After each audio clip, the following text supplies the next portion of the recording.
Welcome to the G7 Tally, the 5-star partner of Tally Solutions. Right, so today's session is all about auditor tool. Now, it is very important to understand about the audit tool, specifically in scenario of using Tally. Because normally हम सब लोग अभी तक Tally को एक accounting software की तरीके से जानते हैं, famous है और डेफिनेटली वो है ही क्योंकि वो आसान है यूज़ करने में, इजीली सारी रिपोर्ट्स मिल जाती हैं और वेल रिनोन्ड ब्रांड है अकाउंटिंग सॉफ्टवेयर की दुनिया में, तो इसलिए हम सब लोग उसको उस तरीके से देखते भी हैं और जानते भी हैं कि टैली में ऑडिट के लिए भी टूल दिए गए हैं। तो एज ए यूज़र जब आप टैली को देखते हैं तो आप उसमें अकाउंटिंग करने के लिए उसको देखते हैं, but as a CA you need to look at tally data in the perspective of an auditor so that you can scrutinize or you can do some analysis using available different tools with tally. So today's session is very important to learn all these tools which will help you to do a quick audit using the tally. So agenda for today, what we are going to cover is a brief introduction about this tool. Then we'll also look for the audit documentation part, where we'll look for how to prepare the report, annexure for CARO, accounting standard, and other audit working papers. Apart from this, we will look for audit and analysis. So this is going to be a very interesting part of this entire session, where we will look the actual hands-on with Tally using the tool of audit and analysis, how to do with the Tally data. Then we'll look few more other analysis related to Tally data, and finally the sampling method to start with the auditing relevant to your data, the transactions answers available with you, and then finally we'll complete the audit. So this is the brief agenda we are going to cover. To start with, if we understand the introduction of Tally, then we have a comprehensive tool which help you to do the statutory audit in a very systematic and appropriate process. The tool provides a step-by-step approach where you can conduct an audit on the given data, and which is again in the fastest manner. So as we know कि Tally में काम बहुत fast तेज हो जाता है, जल्दी जल्दी हम सब कुछ कर सकते हैं, तो उसी तरीके से आप ऑडिट भी एकदम क्विकली तुरंत कमांड्स के साथ कर सकते हैं। अभी जो ऑडिट के फीचर्स अवेलेबल हैं टैली में, उसमें आपको स्टैट्यूटरी ऑडिट के ऑप्शन मिलते हैं, जिसमें 4 कमांड्स आपको दी हैं: audit documentation, audit and analysis, audit journals and financial statements. Today's session जो हमारा फोकस रहेगा वो ऑडिट डॉक्यूमेंटेशन का इंट्रोडक्शन देना और ऑडिट एनालिसिस का डिटेल हैंड्स ऑन करके उसको यूज करना। तो ये 2 चीजों पे आज हम खास तौर से फोकस रखेंगे। Now, first of all, how to activate the audit feature? तो आप सबके पास टैली होगा, कस्टमर का डेटा भी आपके पास होगा। Now, if you wish to do the audit, तो आपके टैली में ऑडिट फीचर आपको कहाँ से मिलेगा या कैसे आप उसको देख सकते हैं? So, let me switch around to Tally. Sumiji, Tally is visible on my screen, right? Right, it's visible. Yeah, thank you.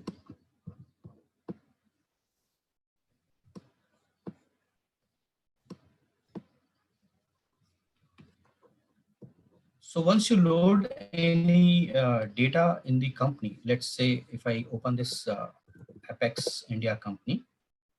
So once you load, it must have user and password with that company.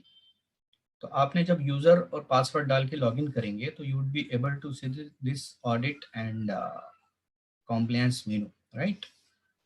और user and password यदि आपको tally में डालना है तो उसके लिए आप कंपनी इंफॉर्मेशन में जाते हैं और वहाँ आप कंपनी की डिटेल्स को जब आप मॉडिफाई करते हैं तो यहाँ आपको ऑप्शन दिखता है use security control. So you need to mark it as yes so that आपके डेटा को सिक्योरिटी कंट्रोल एनेबल्ड हो जाए और आप अपना यूजर एंड पासवर्ड उस कंपनी में लॉगिन करने के लिए डिफाइन कर सकते हैं।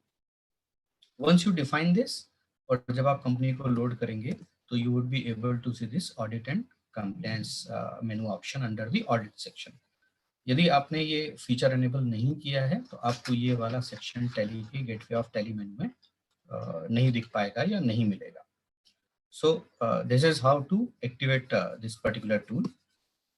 So once you did this activation, then you would be able to do the rest audit processes.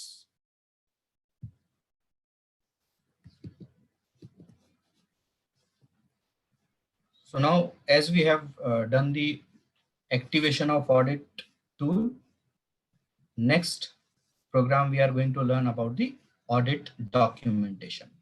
So how to do the audit documentation? So once you log in the data, let me open one demo data. So here, if you go to audit and compliance, the first menu is audit documentation. So you can click on this audit documentation, and the first menu command you will find under the audit documentation is audit program. तो जब आप audit programme पे enter करेंगे तो ये आपसे audit programme को set करने के लिए पूछेगा। So this helps you to systematize your entire audit process in tally.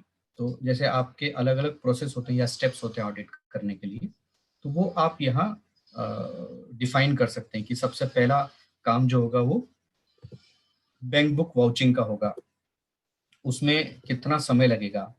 जब वो काम कंप्लीट हो जाएगा तो आप एक्चुअल नंबर ऑफ डेज और आवर्स आप उसमें कैप्चर कर सकते हैं। Then you can also capture the team details कि आपकी ऑडिट टीम में किस मेंबर ने इस पर्टिकुलर टास्क को करना है, उसका नाम आप यहाँ पे डाल सकते हैं। एक से ज़्यादा लोग हैं तो ज़्यादा लोगों का नाम भी आप रख सकते हैं।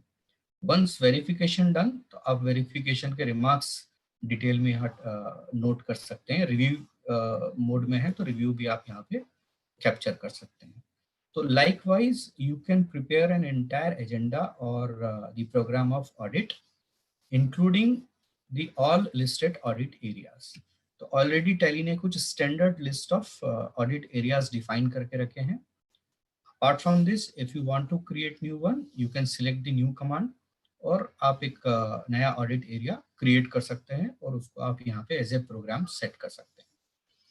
तो आपको इससे overall जो स्टेटस है ऑडिट का वो पता चलता रहता है कि आज कौन कौन सा काम कंप्लीट हो गया है या कितने टास्क हैं जो बाकी हैं करने के, या किस मेंबर ने क्या क्या कंप्लीट कर लिया है, कुछ वेरिफिकेशन पेंडिंग है या कुछ और डिटेल चाहिए, तो वो यहाँ कैप्चर हो जाती है। तो this helps you to actually track the entire audit process. So this helps to understand the status. So this is what the auditors program. Now, if you look the next option, that is annexure to audit reports, CARO. So this is again an option where you have different list of clauses और जिनके against में आपको data feed in करना होता है। तो आपको ये annexures का पूरा list as per clauses यहाँ मिल जाता है। You can dig in one by one, आप एक के बाद एक हर एक सेक्शन में जा सकते हैं और हर एक क्लॉज के स्पेसिफिकेशन पॉइंट्स के अगेंस्ट आप अपनी डिटेल्स नोट कर सकते हैं। तो जैसे मान लीजिए आपने देखा है कि sufficient description of assets for identification purpose has been done or not. So if it is done then you can select done, if it is pending or yes or no, if it is nothing has been done then you can select none and then you can type your remarks as well. So you can put in one by one remarks for each and every section. So for each and every clause, like for inventory, whether raw material and components का verification हो चुका है, packing material का verification हो चुका है, stores and parts का हो चुका है. So all those sections can be captured and covered here one by one. And once this is complete, you can take a printout of this entire CARO by clauses. So it is just Alt P and you can print this. Sorry for disturbing. Deepak ji आवाज आ रही है? हाँ हाँ बोलिए। Sir दो request आ रही हैं। एक थोड़ा सा अगर आप हिंदी में भी कम्युनिकेट करेंगे तो दैट विल हेल्प इन ठीक है। अंडरस्टैंड। दूसरा, आपकी आवाज थोड़ी सी कट रही है, तो ये दो क्वेरीज आई हैं। अच्छा, okay, give me a second. हाँ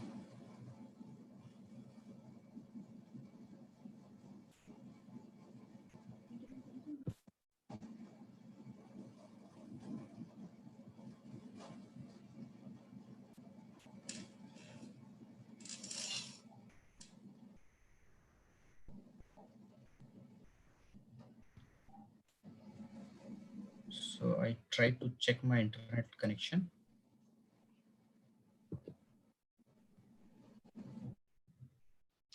Also, let me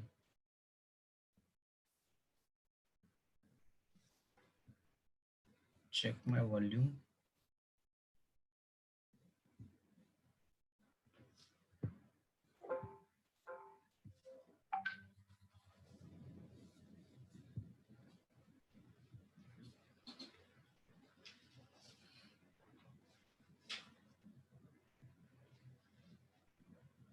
So is it audible now, Amit?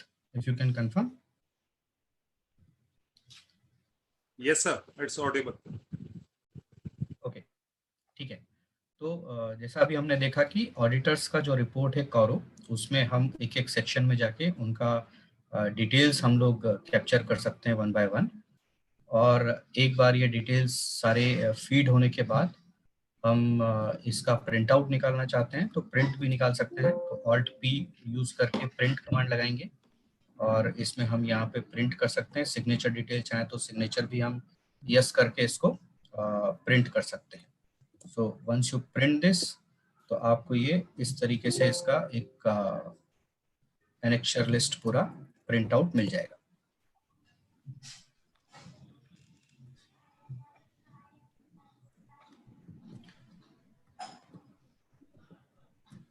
Similarly, other than this Caro, you can also maintain your AS records.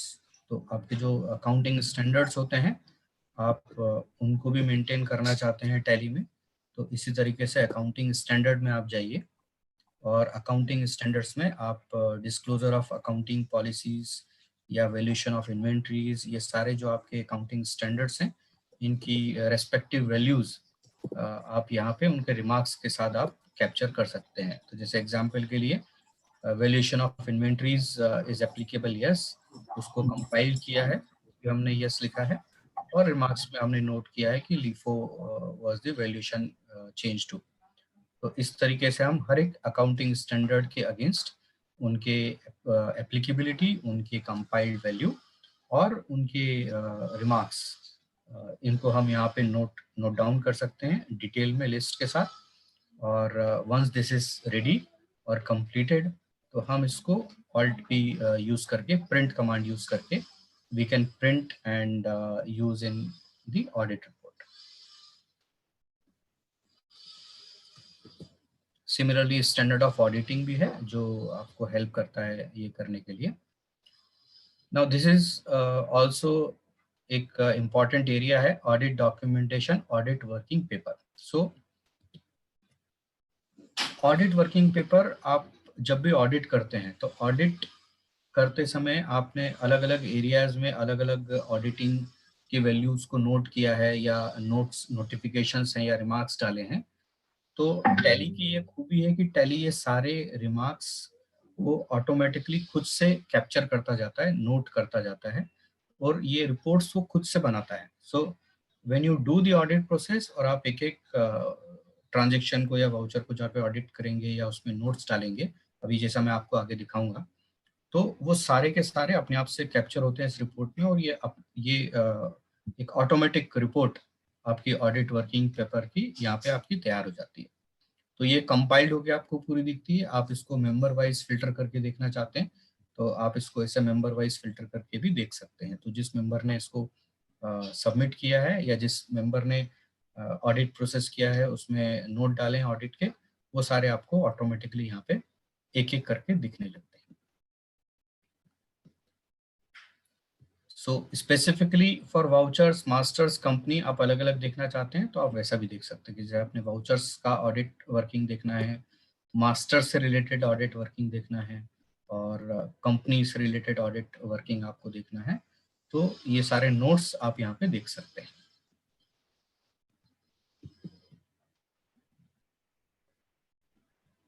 So we have seen this audit working paper जिसमें हम audit notes को हम capture करते हैं।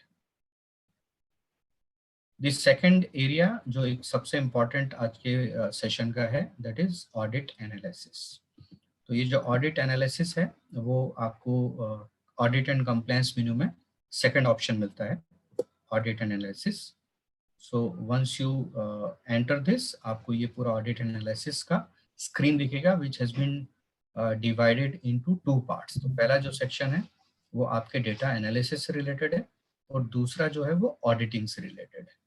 तो पहले हम analysis देखते हैं कि क्या क्या एनालिसिस के टूल्स हमारे पास अवेलेबल हैं और उनका क्या यूज है। फिर हम ऑडिटिंग कैसे कर सकते हैं या ऑडिटिंग के क्या क्या टूल्स हैं, उनका यूज क्या है, वो हम समझेंगे। तो सबसे पहला है कंपेयर डेटा। तो मोस्टली आपने देखा होगा कि जो टैली के यूजर्स होते हैं वो डेटा या तो एक ही कंपनी में कैरी फॉरवर्ड करते हैं, मैनेज करते जाते हैं। तो एक से ज़्यादा साल का डेटा आपका एक ही डेटा में रहता है, एक ही कंपनी में रहता है, कैरी फॉरवर्ड होता रहता है। तो वो सिचुएशन में आपका जो क्लोजिंग बैलेंस है वो ऑब्वियसली 1 अप्रैल को नेक्स्ट फाइनेंशियल ईयर में same as it is appear हो रहा होगा। बट कई बार यूजर ये करता है कि नई कंपनी क्रिएट कर लेता है और उस कंडीशन में हमेशा ये होता है कि जो क्लोजिंग बैलेंस था, जो ऑडिटेड बैलेंस शीट थी लास्ट पीरियड की, यदि हम ऑडिटेड बैलेंस शीट देखेंगे तो उसका जो बैलेंस था वो कैरी फॉरवर्ड होकर नई बैलेंस शीट में या नए आपकी कंपनी के ओपनिंग डेटा में नहीं आ पाता और क्लोजिंग बैलेंस और ओपनिंग बैलेंसेस में डिफरेंसेस आ जाते हैं। अब इसको आइडेंटिफाई करना या इसको ट्रैक करना या इसको चेक करना, ये भी एक इम्पॉर्टेंट स्टेप होता है टू स्टार्ट विद ऑडिट। और इसको करने के लिए मोस्टली हमें बड़ा काम करना होता है कि हम या तो ट्रायल बैलेंस निकालते हैं, दोनों को कंपेयर करते हैं, या प्रिंट आउट निकालते हैं and then will start tick mark 1 by 1 की किस किस का बैलेंस मैच हो रहा है, किस किस का नहीं हो रहा। तो ये जो टूल है ऑडिट टूल का, जिसमें हम ये दोनों कंपनी को लोड करके, जहाँ पे डेटा अलग अलग कंपनी में है, उनको लोड करके और उनके डेटा को हम क्विकली कंपेयर कर सकते हैं, एनालिसिस कर सकते हैं। तो सिर्फ बैलेंस कंपेयर करना, ये मैंने आपको एक एग्जांपल बताया। अपार्ट फ्रॉम दिस और कई सारे ऐसे कैटेगरीज हो सकती है, क्राइटेरिया हो सकते हैं जिसके बेसिस पे आप अपना डेटा देखना चाहते हैं कंपेयर करके। तो एक एग्जांपल देखते हैं। जैसे मैंने यहाँ पे अभी एक डेटा लोड कर रखा है। So what I will do, I will click on compare company. तो आप देखेंगे आपको एक बटन दिखेगा, सेकंड नंबर का बटन है, कंट्रोल F3 कंपेयर कंपनी। तो मैं ये मानता हूँ कि 11-12 का मुझे ऑडिट करना है और 10-11 जो है वो ऑलरेडी ऑडिटेड डेटा है, कंपनी है जिसका बैलेंस शीट फाइनल हो चुका है या जिसका बैलेंसेस फाइनल बैलेंसेस। तो मैंने वो डेटा को भी इसमें लोड कर लिया। सो वंस दिस लोडेड, आपको सबसे पहला इसमें टूल मिलता है verification of chart of account. अब ये जो सेक्शन है ये आपको हेल्प करेगा अलग अलग तरीके से चार्ट ऑफ अकाउंट को एनालिसिस करने में। जैसे सबसे पहला सेक्शन इसमें आता है, जो क्राइटेरिया है इसमें आता है, वो है accounts squared of during the year. मतलब इस करंट ईयर में जो 11 से 12 है जिसका हम ऑडिट कर रहे हैं, 15 ऐसे लेजर्स हैं जिनका बैलेंस पूरे साल में स्क्वायर्ड ऑफ हो चुका है। अब आप इसमें एंटर करेंगे तो आपको इनकी सबकी लिस्ट मिल जाएगी और आपको पता चलेगा कि इसका ना ओपनिंग बैलेंस था ना क्लोजिंग बैलेंस था, ट्रांजेक्शन हुए हैं पूरे साल में डेबिट और क्रेडिट, और वो अकाउंट नलिफाइड हो चुका है। So will get such kind of account list here. अब आप इन अकाउंट को यदि देखना चाहते हैं कि इस अकाउंट में हुआ क्या था, ट्रांजेक्शन क्या थे, तो आप देख भी सकते हैं। आप स्पेस से उसको सिलेक्ट करेंगे, स्पेस बटन से आप किसी भी लेजर को सिलेक्ट कर सकते हैं और यहाँ पे बटन दिया है show ledger, right hand side पे देखेंगे तो शो लेजर पे क्लिक करेंगे तो आपको वो टैली का लेजर आपको दिखा देगा कि क्या ट्रांजेक्शन्स हुए इस पूरे साल में इसके साथ। तो आप एक एक ट्रांजेक्शन्स को डिटेल में देख सकते हैं। वंस यू फाइंड कि ये ठीक है या आपने कुछ इस पे रिमार्क देना है, नोट डालना है, तो आप Alt F9 वेरीफाई बटन का यूज कर सकते हैं। So once you click on verify, Tally आपको पूछेगा कि इसका वेरिफिकेशन स्टेटस क्या रखना है, आपको ऑन होल्ड पे रखना है या वेरीफाइड है। आपने देखा कि ये ठीक है और आपने अपना रिमार्क्स डाल के इसको ओके कर दिया। Now tally will also ask you कि क्या आप इसको ऑडिट वर्किंग पेपर में इसको ऐड करना चाहते हैं, इसकी डिटेल। तो आप यस करेंगे तो ऑटोमेटिकली ये डिटेल कैप्चर हो जाएगी। So if some notes you do not want to include in working audit working paper, आप उसको नो कर दीजिए, वो उसमें कैप्चर नहीं करेगा, otherwise it will be added. So this is how you can see the list of all accounts जिनके balances squared off हो चुके हैं और उनको आप यहाँ पे देख सकते हैं। Similarly not available in current year, 24 ऐसे लेजर हैं जो पिछले ऑडिटेड अकाउंट में थे बट इस साल में वो अकाउंट नहीं है। तो या तो उनकी जरूरत नहीं होगी या डिलीट हो गए होंगे या whatever the reason, but Tally आपको वो एनालिसिस करके ऐसे अकाउंट की लिस्ट आपको दे देगा और उनमें लास्ट ट्रांजेक्शन कब हुआ था, किस डेट में हुआ था, वो भी आपको इंफॉर्मेशन यहाँ पे मिल जाएगी। इसी तरीके से आपको और भी दूसरी इंफॉर्मेशन मिल जाती है, जैसे नॉट यूज्ड, मतलब ऐसे 3 अकाउंट हैं, लेजर्स हैं जो यूज ही नहीं हुए हैं, मतलब बनाए गए थे बट उसमें कोई ना अकाउंट का बैलेंस है ना ट्रांजेक्शन है, कुछ भी नहीं। सो समवेयर किसी ने बनाए थे और भूल गए या दूसरा बना के उसमें फिर से ट्रांजेक्शन कर दिया और वो ऐसा ही रह गया, ऐसे भी कारण हो सकते हैं। तो इन अकाउंट को आप आइडल समझिए कि इनका कोई यूज नहीं है क्योंकि कोई ट्रांजेक्शन या कोई बैलेंस इनमें नहीं है और इनको अब आप चाहें तो डिलीट भी कर सकते हैं आपका बुक्स को क्लीन करने के लिए। तो Tally help you to identify कि ये यूज में नहीं आने वाले अकाउंट है। Not use in current year, मतलब ये सिर्फ इस साल में, पिछले साल में यूज हुए हैं लेकिन अभी जो ऑडिट कर रहे हैं उसमें नहीं हुए हैं। ऐसे 3 इसमें लेजर्स हैं। Only balance last year and used in current year, मतलब पिछले साल में उनमें बैलेंस था बट ट्रांजेक्शन कोई नहीं आया, ओपनिंग बैलेंस ही आया था पिछले साल भी, बट इस साल में उसमें ट्रांजेक्शन हुआ, एक ही लेजर है। Only balance, no transaction. Regrouped, ये भी एक इम्पॉर्टेंट कैटेगरी है। कई बार अकाउंटेंट काम करते करते जरूरत के मुताबिक अकाउंट का ग्रुप चेंज कर देते हैं। एडवांस में था, करंट लाइबिलिटी में डाल दिया, एसेट्स में डाल दिया, डेटर्स में से डाल दिया, लोन से अनसिक्योर्ड लोन में मूव कर दिया। So likewise they keep moving their account from one group to other group. तो पिछले बैलेंस शीट में जो ऑडिटेड अकाउंट था उसका ग्रुप प्रॉपर था, जो भी था उसके हिसाब से करंट ओपनिंग बैलेंस में क्योंकि वो रीग्रुप हो गया है तो आप मैच करने जाएंगे तो नहीं दिखेगा। तो आपको रीग्रुप से वो इन्फॉर्मेशन मिल जाती है कि भाई पहले उसका ग्रुप कुछ और था और अभी कुछ और हो गया। Revenue ledger having opening balance, तो ये तो फंडामेंटली रॉन्ग है।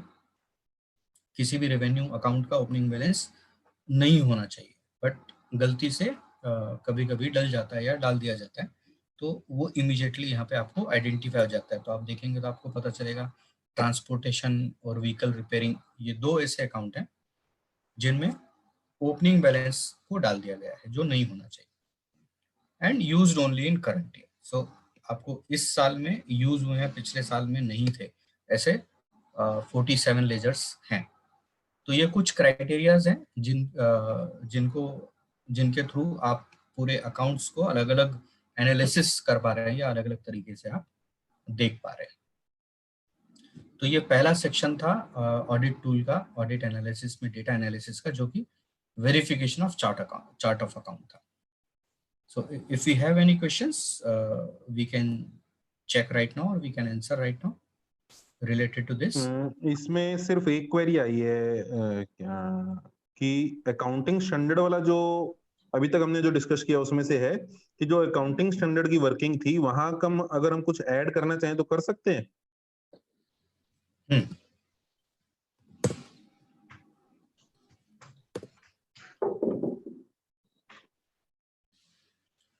हाँ, ये जो स्टैंडर्ड्स आपने यहाँ हम लोगों ने दिए हैं, ये स्टैंडर्ड लिस्ट ऑफ ऑपरेशंस के हिसाब से ही दिए हैं, तो इसमें भी एडिटिंग या एडिंग का कोई ऑप्शन हम लोगों ने नहीं डाला है इसके अंदर। Okay, and second one is जो कारो है, कारो रिपोर्ट, वो अपडेटेड है फॉर 2016 या अभी 13 है या अपडेट होना है?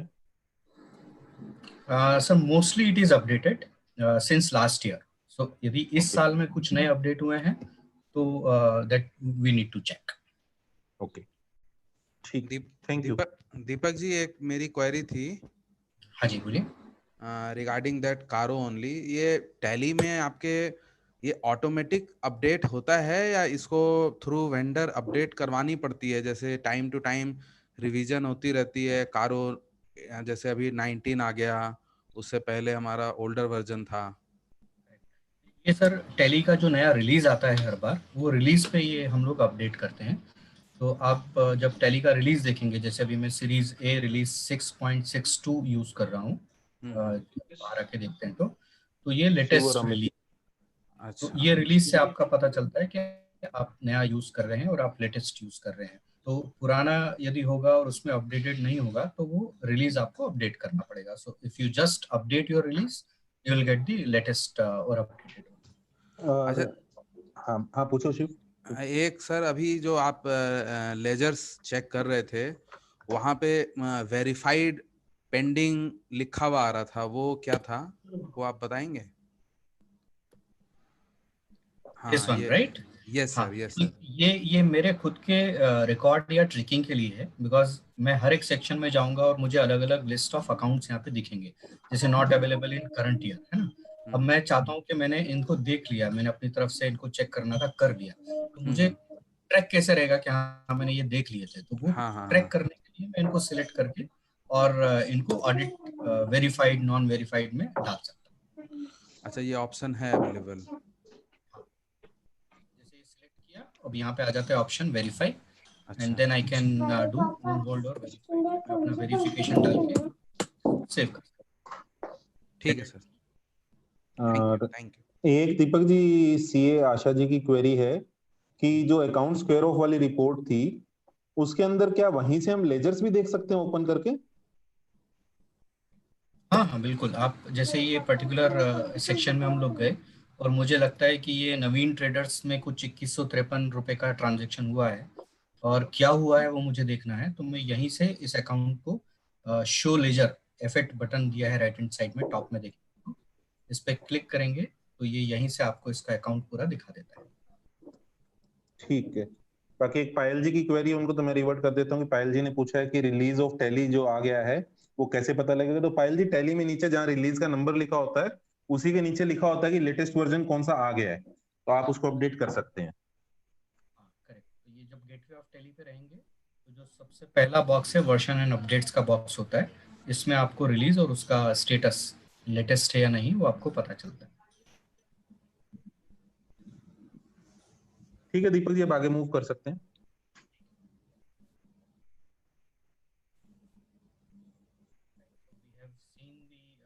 Compare of data. अब सेकंड ऑप्शन इसमें हम देखेंगे balance variances. So balance variances जैसा हम लोगों ने समझा था कि बहुत इंपॉर्टेंट है कि आपके पास, क्योंकि दो डेटा हैं, अलग अलग कंपनीज हैं, किसी का जो ऑडिटेड बैलेंस शीट है उसका ओपनिंग बैलेंस क्लोजिंग बैलेंस, और जिसको आप ऑडिट करने वाले हैं उसका ओपनिंग बैलेंस, ये एक होना चाहिए, जो कई बार नहीं होता है कई कारणों से। उनको मैच करने के लिए बहुत बड़ी एक्सरसाइज करनी पड़ती है। तो ये जो टूल है आपको क्विकली हेल्प करता है ऐसे अकाउंट को आइडेंटिफाई करने में, ऐसे डिफरेंसेस को आइडेंटिफाई करने में। तो will go this audit analysis और वेरिफिकेशन ऑफ बैलेंसेस। जैसे ही आप वेरिफिकेशन ऑफ बैलेंसेस में जाएंगे तो आपको वो बताएगा कि आपका क्लोजिंग बैलेंस और ओपनिंग बैलेंस में डिफरेंसेस कहाँ कहाँ हैं और कैसे हैं, और आप हर एक ग्रुप में जाके चेंजेस को चेक कर सकते हैं कि किस अकाउंट में किस ग्रुप में जाके आपको डिफरेंसेस मिल रहे हैं, and then you can verify one by one.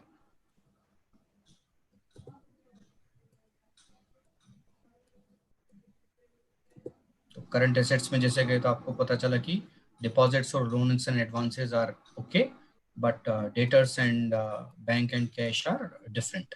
Debtors में जाएंगे तो सबसे बड़ी लिस्ट होती है हमेशा डेटर्स की। यहाँ पे आपको इमीडिएटली पता चल जाएगा कि साउथ डेटर्स में कुछ एक अकाउंट में differences. So this is how you can identify कि ये कौन से अकाउंट में ओपनिंग और क्लोजिंग बैलेंस में डिफरेंसेस हैं और वो कितने हैं, और उसको ठीक करना है तो आप ठीक भी कर सकते हैं या आप अपना नोट डाल के उसमें छोड़ सकते हैं। तो आपने उसको सिलेक्ट करना है और वेरीफाई मोड में जाके and you can put your remarks there.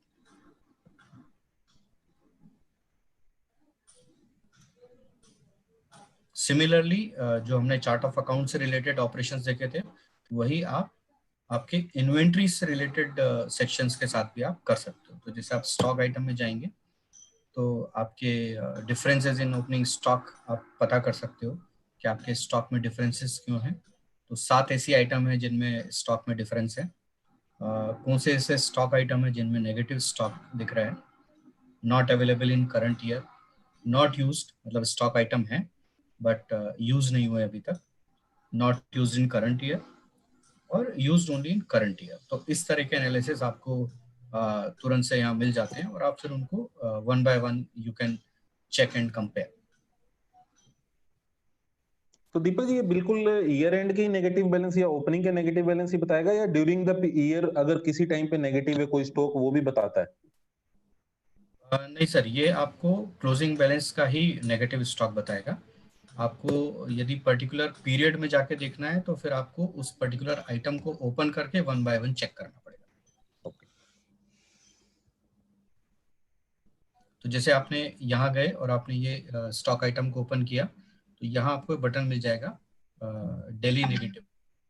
Daily negative में जाके फिर आप one by one you can check कि किस में कब नेगेटिव। शो स्टॉक आइटम से भी जाके आप कर सकते हो और दूसरा आप डेली ब्रेकअप से भी आप इसको चेक कर सकते हो।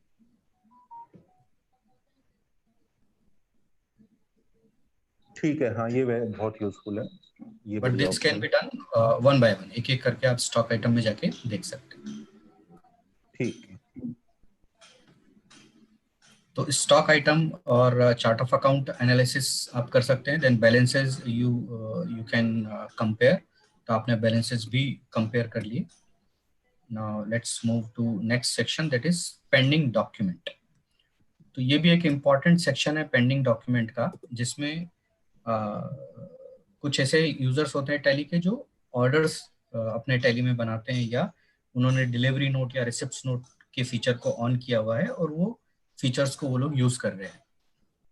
तो एज ऑन 31st मार्च आपको वो सारे फिगर्स और वो सारे डॉक्यूमेंट्स पता होने चाहिए जो ओपन है, क्लोज नहीं हुए हैं। तो वो समरी आपको ये रिपोर्ट से इमीडिएटली मिल जाती है कि ऐसे कितने परचेज ऑर्डर्स हैं। तो आपको पता चल गया कि टोटल 3 ऐसे परचेज ऑर्डर्स हैं और उनका अमाउंट आपको दिख जाता है कि इतने अमाउंट के ये परचेज ऑर्डर्स हैं। If you want to see details आप उन पर्टिकुलर ऑर्डर्स की डिटेल्स में भी जाके उनको चेक कर सकते हैं। सिमिलरली सेल्स ऑर्डर यदि हैं तो सेल्स ऑर्डर भी आप अलग अलग पार्टी के हैं वो भी आप जाके इसे लिस्ट में देख सकते हैं, चेक कर सकते हैं। इस कंपनी में क्योंकि डिलीवरी नोट और रिसिप्ट नोट जो है वो एक्टिवेटेड नहीं है फीचर, इसलिए ये आपको डिसेबल दिख रहा है। अदरवाइज एज ऑन 31st यदि किसी कस्टमर के डेटा में ओपन ऐसे डिलीवरी नोट्स हैं या रिसिप्ट नोट हैं जिनके इनवॉइस या परचेज इनवॉइस नहीं बने हैं तो वो ट्रांजेक्शन्स भी आपको यहाँ पे तुरंत देखने को मिल जाएंगे। Then the last part is related to outstanding. तो आउटस्टैंडिंग में आपका नेट पेंडिंग रिसीवेबल्स कितना है और नेट पेंडिंग पेबल कितना है, तो ये इंफॉर्मेशन आपको यहाँ से देखने को मिल जाती है। और यहाँ एक इंटरेस्टिंग फैक्ट आपको दिखेगा कि ये हमने रिपोर्ट जो खोला था वो रिसीवेबल का खोला था, बट यहाँ आपको क्रेडिटर भी दिखाई दे रहा है, राइट। तो ये क्यों दिखा रहा है क्रेडिटर्स को, क्योंकि समहाउ इसका बैलेंस डेबिट में आ गया है। जबकि आप नॉर्मल टैली का यदि रिसीवेबल रिपोर्ट देखेंगे तो उसमें आपको क्रेडिटर्स डेटर्स ऐसे मूव करने पड़ते हैं या आपको उसी में माइनस होके आपको दिखाई देते हैं बैलेंसेस में। यहाँ आपको लिस्ट में वो रेड करके आपको प्रॉपरली वो शो करता है कि ऐसे क्रेडिटर्स भी हैं इस लिस्ट में जिनका बैलेंस डेबिट आ चुका है। So you can easily identify that. और आपको स्पेसिफिकली फिल्टर देखना है तो हर रिपोर्ट में ये एक्सेप्शंस बटन भी दिया है, तो आप सिर्फ इसको क्लिक करेंगे तो tally will show only exceptions आपके क्रेडिटर्स हैं और वो रिसीवेबल्स में है, दैट मींस उनका डेबिट बैलेंस है। वॉइस आपकी थोड़ी सी बैक हो गई वॉइस। तो यहाँ पे आप जैसे इस रिपोर्ट में देख रहे हैं तो आप एक्सेप्शन बटन प्रेस करके आप स्पेसिफिकली उन्हीं अकाउंट को देख सकते हैं जिनका क्रेडिट बैलेंस होना था बट वो डेबिट बैलेंस में। तो क्योंकि ये क्रेडिटर है बट इनका बैलेंस डेबिट आ गया है, इसलिए ये लिस्ट आपको यहाँ पे स्पेसिफिकली देखने को मिल रही है। ऑल पे क्लिक करेंगे तो आपको सारे रिसीवेबल्स की लिस्ट फिर से दिखाना शुरू करेगा और साथ में उनके काउंट भी दिखाता है कि भाई आपके पेंडिंग बिल काउंट कितने हैं और उनका नंबर कितना है टोटल और कितना अमाउंट पेंडिंग है। अब ये पेंडिंग बिल जो है वो आपको तभी मिलेगा जब आपने बिल बाय बिल फीचर को यूज किया होगा टैली में, जो अगेंस्ट रेफरेंस न्यू रेफरेंस हम यूज करते हैं इनवॉइस बनाते वक्त या रिसिप्ट करते वक्त। वो फीचर यदि नहीं यूज किया होगा तो मोस्टली आपके सारे वाउचर्स जो है आपको ऑन अकाउंट वाउचर्स की तरीके से शो करेगा कि ये ऑन अकाउंट टोटल 28911 फिगर है जैसे इस पार्टी का फिजिक्सी सिस्टम और इसके 6 ट्रांजेक्शन है बट वो सारे के सारे ऑन अकाउंट है, मतलब उसमें बिल बाय बिल उनको एडजस्ट नहीं किया गया होगा उसके ट्रांजेक्शन्स को।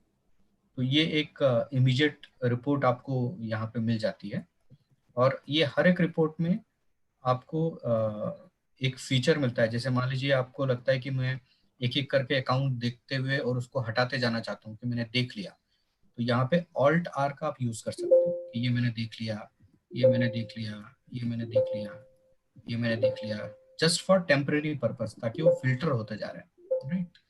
और इनको रिस्टोर करना है तो ऑल्ट यू से फिर से रिस्टोर कर सकते हो लाइन को। तो ये एक रिस्टोर लाइन बटन है, so you can restore one by one कि आपने रिस्टोर कर लिया। सारे रिस्टोर करना है तो restore all, control you. This is just for temporary filter of report कि आप जो रिपोर्ट देख रहे हो उसमें सिर्फ वही लाइन आइटम दिख रहे हैं जिनका आपको देखना बाकी है, बाकी सब आप हटाते जा रहे हैं। तो for the ease of user ये एक रिमूव लाइन रिस्टोर लाइन एक फीचर है जो आपको हर एक रिपोर्ट लाइन लेवल पे आपको यूज करने को दिख जाएगा। सिमिलरली नेट पेंडिंग पेबल, तो जब आप पेबल रिपोर्ट पे जब आप जाते हैं तो इसी तरीके से आपको पेंडिंग अमाउंट आपको दिख जाता है और उनके बिल के काउंट आपको मिलते हैं और साथ में आपको एक्सेप्शनल रिपोर्ट, दैट मीन्स ये डेटर्स हैं और क्योंकि डेटर्स हैं तो इनका बैलेंस लॉजिकली डेबिट होना चाहिए था बट क्रेडिट है, so that's why it's showing credit balance.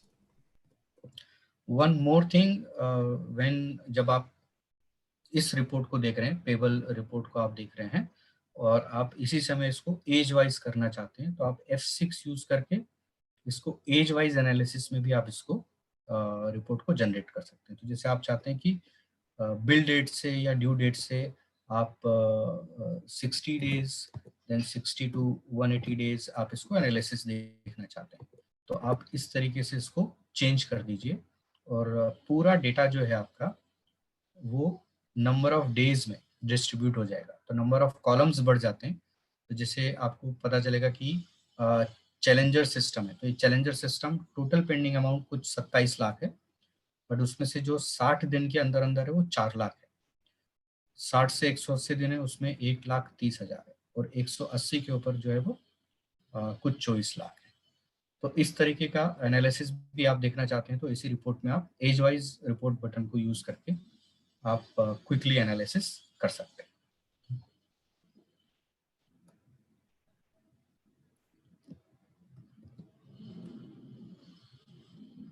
Now if you move to next section, periodic payments and receipts, तो ऐसे कुछ अकाउंट्स होते हैं जिनमें हमें पता होता है कि हर महीने में एक ट्रांजैक्शन उसका बनना ही चाहिए। जैसे एग्जांपल के लिए यहाँ पे आप देखेंगे ऑफिस रेंट या कुछ ऐसे हेड्स होते हैं जो हर महीना में 2 बार या 1 बार होगा ही होगा। Now you want to compare this, तो आप इस तरह के अकाउंट्स को आप कॉन्फ़िगर कर सकते हैं और इस रिपोर्ट में आप जाके एनालिसिस कर सकते हैं या चेक कर सकते हैं।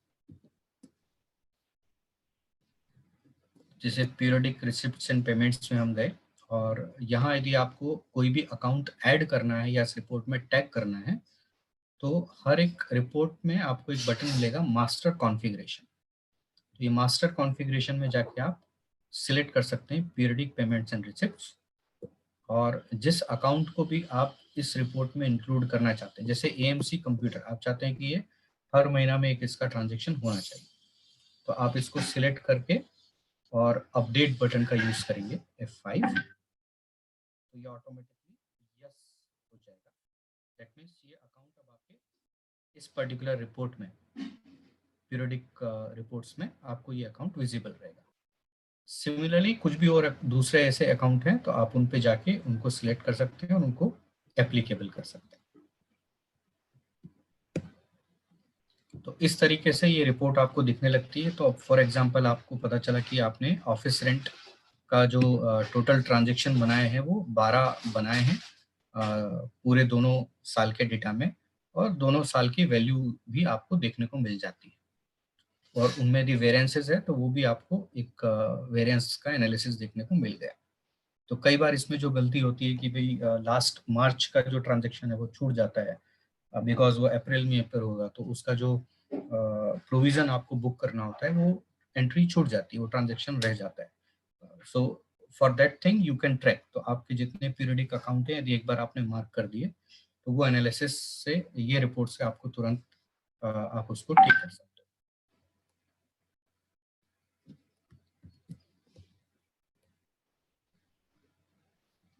रिपीटेड ट्रांजैक्शन, ये भी एक बहुत अच्छा एनालिसिस है, और आप इसमें कुल 3 तरीके से अलग अलग आप रिपीटेड ट्रांजैक्शन को चेक कर सकते हो आपके डेटा में, या एनालिसिस कर सकते हो।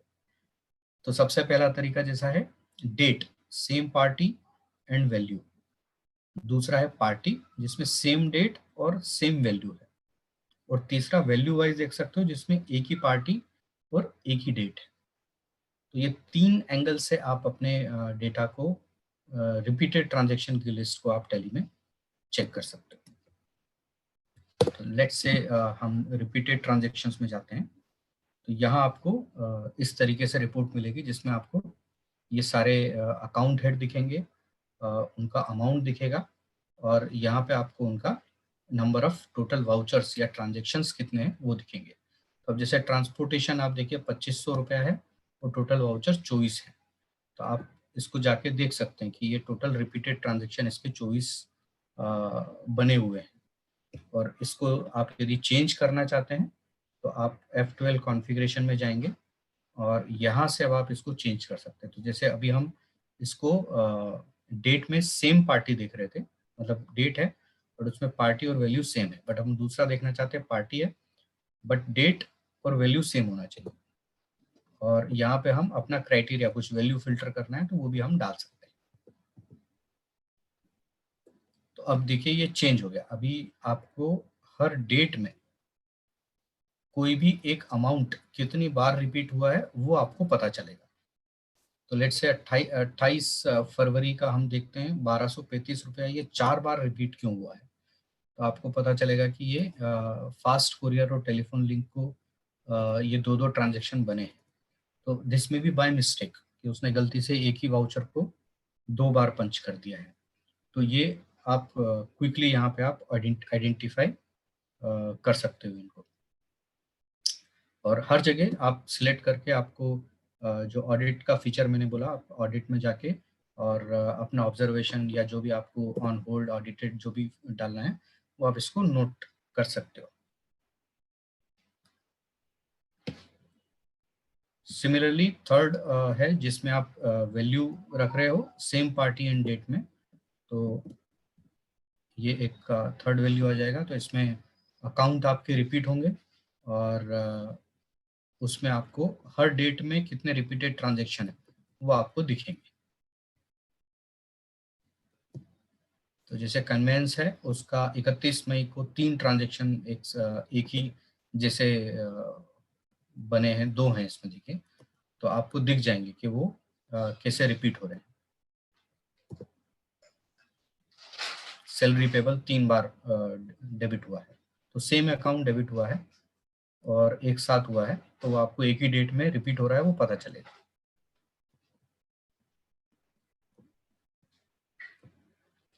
और ये मैक्सिमम जो रिपीट हुए हैं वो टॉप में आपको दिखेंगे हमेशा कि जो सबसे ज्यादा रिपीट हुआ है वो कैनरा बैंक है। 31 मार्च को 17 बार ये एक ही मतलब अलग अलग ट्रांजेक्शन में ये अकाउंट रिपीट हुआ है।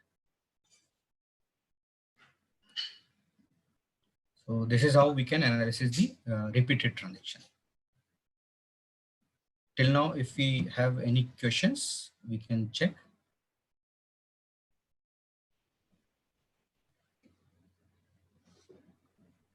Karan, if any question you have, you can ask right now. Sir एक क्वेश्चन है, if you make a configuration then it will work one time और लास्ट फॉरएवर। अगर हम कोई कॉन्फ़िगरेशंस करते हैं इसमें ऑडिट टूल में, तो वो कॉन्फ़िगरेशंस सिर्फ एक उसी पर्टिकुलर ईयर के लिए होंगे या वो आगे के लिए सेट हो जाएंगे हमारे? देखिए, दो तरह के कॉन्फ़िगरेशन है इस रिपोर्ट में।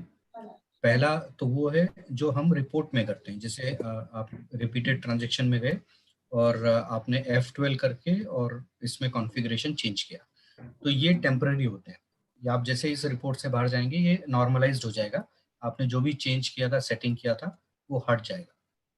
दूसरा जो मैंने आपको बताया था वो था मास्टर कॉन्फ़िगरेशन, जिसमें आपने रिपीटेड या पीरियडिक रिपीटेड जो ट्रांजैक्शन थे पेमेंट और रिसिप्ट्स के, उनको आपने टैग किया था कि कौन से अकाउंट हैं जो इस रिपोर्ट में आने चाहिए, तो ये हमेशा के लिए सेव रहेंगे। तो जो आपने एक बार इसको फिक्स कर दिया तो नेक्स्ट ईयर ऑनवर्ड ये डेटा के साथ हमेशा ट्रेवल करेंगे, ये वाले कॉन्फ़िगरेशंस। तो ये 4 तरह के कॉन्फ़िगरेशंस हैं, जैसे micro, small, medium and enterprise. तो इस तरह के कौन से अकाउंट है जिनको आप टैग करना चाहते हो, रिलेटेड पार्टीज के अकाउंट कौन से हैं, सैम्पलिंग मेथड्स कौन कौन सी आप अप्लाई करना चाहते हो, तो ये सेव रहती हैं। ठीक है, दीपक थैंक यू जी, सर। दीपक जी एक क्वेश्चन लेजर क्रिएशन से रिलेटेड आ रहा है।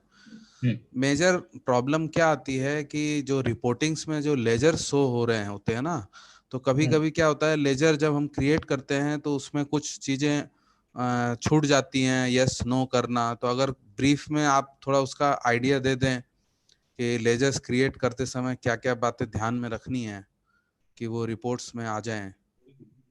कोई इशू है क्या स्पेसिफिक जिससे रिलेटेड ये क्वेश्चन है, तो समझाने में और ज्यादा आसानी रहेगी। सपोज कोई सैलरी पेबल का लेजर है जो हमारे रिपोर्ट्स में आ रहा है, कभी कभी होता है कि कुछ लेजर्स रिपोर्ट में आ रहे हैं और कुछ नहीं आ रहे हैं, due to some ledger creation में कुछ बातें ध्यान में नहीं रखी गई हैं। एप्लीकेबिलिटी टैली में जो होता है वो मोस्ट इम्पॉर्टेंटली F11 फीचर से होता है। तो जब आप अकाउंट कोई भी क्रिएट करते हैं तो आप जब देखेंगे तो देखिए यहाँ पे कई सारे आप क्वेश्चंस दिखेंगे, जैसे करेंसी ऑफ लेजर या cost centre, activate interest calculation. ये जो क्वेश्चंस हैं, जब भी आप कोई एक नई कंपनी क्रिएट करेंगे टैली में, तो ये क्वेश्चंस आपको नहीं दिखेंगे।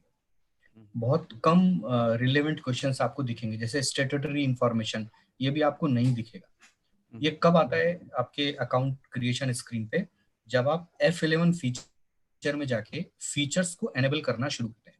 तो जैसे करेंसी का क्वेश्चन कब आया, जब हमने मल्टी करेंसी के फीचर्स को ऑन किया है। बिल बाय बिल का कब आया, जब हमने maintain balance bill bye bill को यस किया है। इंटरेस्ट कैलकुलेशन इसी तरीके से यस किया हुआ है तो वो आ रहा है। पेरोल का भी ऑप्शन या कॉस्ट सेंटर का ऑप्शन भी इसीलिए आ रहा है।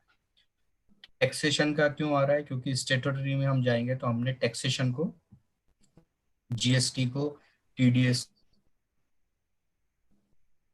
क्वेश्चंस यहाँ पे हमें दिखाई देते हैं। तो आपको जब आप बना रहे हैं तो आपको ध्यान रखना पड़ेगा। I am connected right? Yes sir. तो जब आप अकाउंट बना रहे हैं तो आपको ये ध्यान रखना पड़ेगा कि जो फीचर आपने एनेबल किए हैं वो उस अकाउंट पे आपको अप्लाई करने हैं या नहीं करने हैं। तो जैसे करेंसी ऑफ लेजर है, ये आप जब अकाउंट क्रिएट कर रहे हैं तभी आपको टैग कर देना पड़ेगा। आप भूल गए और आपने बाद में ट्रांजेक्शन बना दिया तो इट डिपेंड्स कि वो टैली अलाउ करता है या नहीं करता है।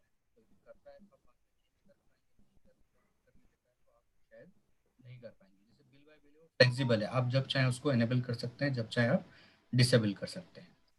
तो ये खास है चीजें जो आपको यहाँ पे ध्यान रखनी पड़ेंगी और रखनी चाहिए।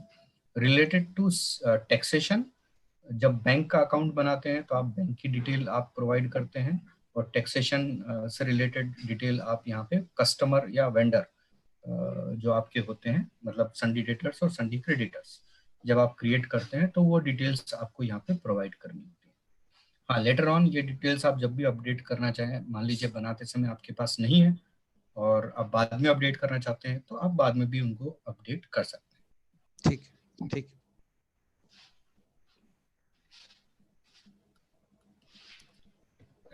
Shall we continue? Yes sir. Yes sir. ठीक है. So next important report is relative size factor. So what is relative size factor? Whenever जब भी आप कोई अकाउंट देखेंगे और उस अकाउंट में कोई ट्रांजैक्शन जो बना है उसका हाईएस्ट अमाउंट उसके सेकंड लास्ट हाईएस्ट अमाउंट से जितना ज्यादा है परसेंटेज में, उसके वेरिएंस को हम रिलेटिव साइज फैक्टर बोलते हैं। सो आई जस्ट रिपीट, जैसे ये स्क्रीन पे आप अभी ये देख पा रहे हैं, तो ये इलेक्ट्रिसिटी चार्जेस का एक अकाउंट है और इसमें जो हाईएस्ट अमाउंट है वो 50,000 का है और सेकंड हाईएस्ट अमाउंट जो है वो 3,019 का है। तो इन दोनों में जो डिफरेंस है वो डिफरेंस 16.56 का है, उसी को हम रिलेटिव साइज फैक्टर बोलते हैं और इसको हम आइडेंटिफाई करते हैं। अब ये क्यों जरूरी है? नॉर्मली जब आप कोई एक ट्रांजैक्शन बनाते हैं तो उसका रिलेटिव साइज फैक्टर 1, 2 या इससे ज्यादा नहीं होना चाहिए नॉर्मली, क्योंकि बहुत ज्यादा हुआ तो इसका मतलब है कि वो मल्टीफोल्ड हो गया ट्रांजैक्शन अमाउंट। तो इट में भी कि यूजर जब वो पंच कर रहा था अकाउंट का ट्रांजैक्शन तो उससे गलती से 1 0 और लग गया या गलत अमाउंट टाइप हो गया या गलत अकाउंट की एंट्री इस गलत अकाउंट में आ गई है, दूसरे अकाउंट में करनी थी और इस अकाउंट में आ गई। तो ये आप इमीडिएटली आइडेंटिफाई कर सकते हो इस पर्टिकुलर रिपोर्ट से। इसका पर्पस जो है वो स्पेसिफिकली वही है। पहले में एक बार देख लेते हैं इस रिपोर्ट को।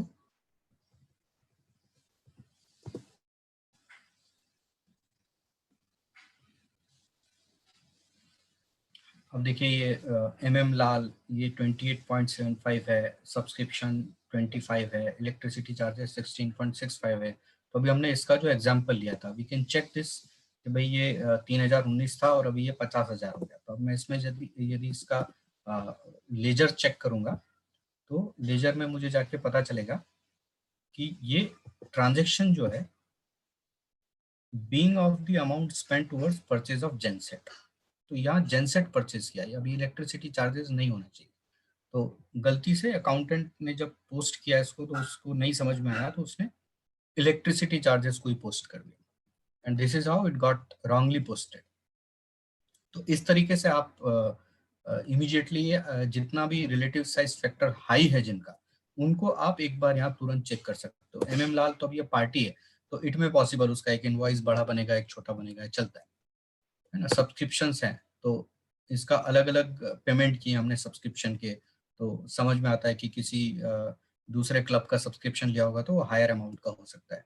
तो ये जब एंटर करेंगे तो इमीडिएटली हमें समझ में आने लगता है कि ये सही है या गलती से पोस्ट हो गया है इस अकाउंट में। तो ये आपको तुरंत से आइडेंटिफाई करने के लिए रिपोर्ट इमीडिएटली हेल्प करती है, relative size factor.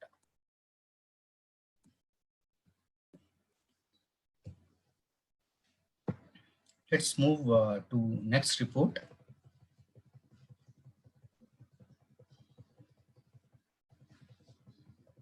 I'm sorry, it got started again.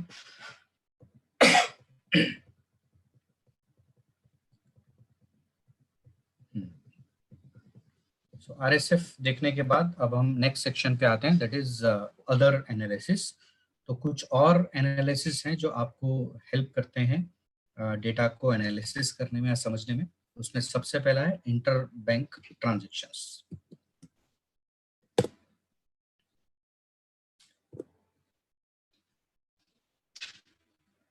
इस रिपोर्ट को जब आप देखेंगे तो आपको पता चलेगा कि ये सारे कॉन्ट्रा ट्रांजैक्शंस हैं जिसमें आपने बैंक टू बैंक या कैश टू बैंक आपने ट्रांजैक्शंस किए होंगे और इसके ट्रांजैक्शन की डिटेल में आप देखेंगे तो आपको डेबिट और क्रेडिट अमाउंट दिखाई देता है, इंस्ट्रूमेंट अमाउंट दिखाई देता है और बैंक डेट भी दिखाई देती है. Then it will show number of days delays. हर एक ट्रांजैक्शन में कितना नंबर ऑफ डेज डिले हुआ है वो आपको एक रिपोर्ट यहाँ पे तुरंत मिलती है.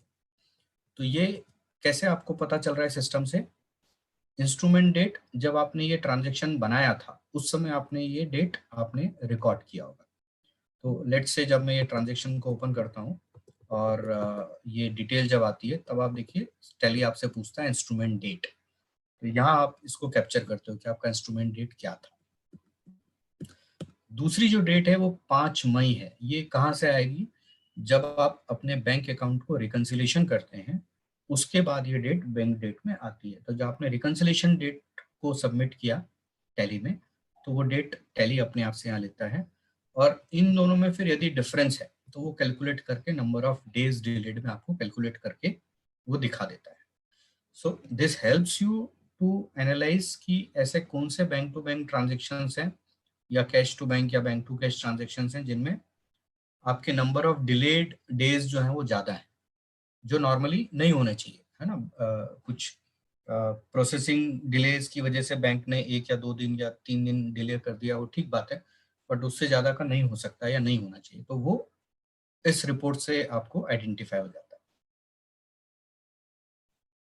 Similarly cash withdrawals and deposit to bank, ये सिमिलर रिपोर्ट है और यहाँ पे भी आपको बैंक वाइज आप जाके डेज ऑफ जो आपके डिलेज हैं वो आप देख सकते हैं.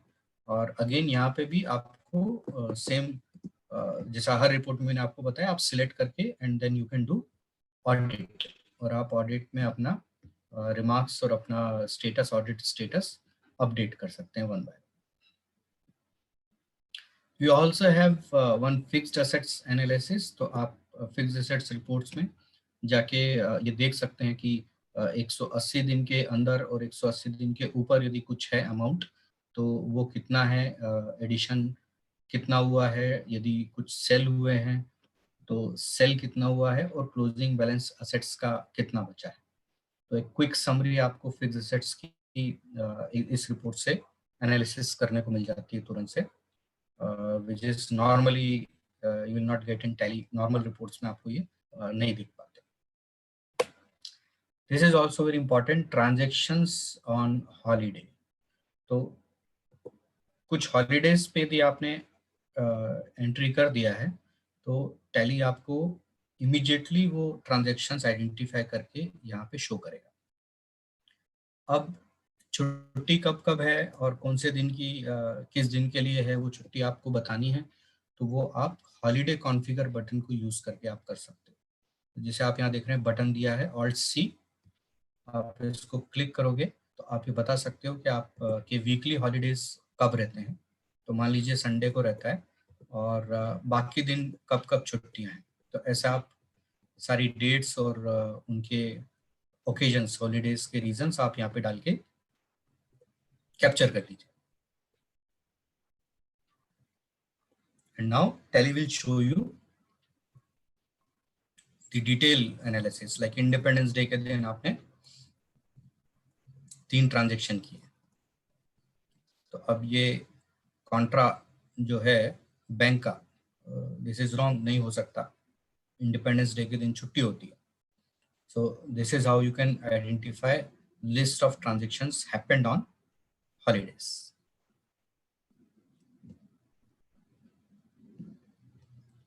Highest and lowest value transaction is also going to help you कि कौन से ऐसे अकाउंट हैं जिनमें हाईएस्ट वैल्यू और लोएस्ट वैल्यू और उनमें डिफरेंस कितना है, percentage wise analysis. So it will help you कि ऐसे अकाउंट है जैसे 16,129% डिफरेंस हुआ है highest or lowest amount. So it will help you just to look at such kind of accounts.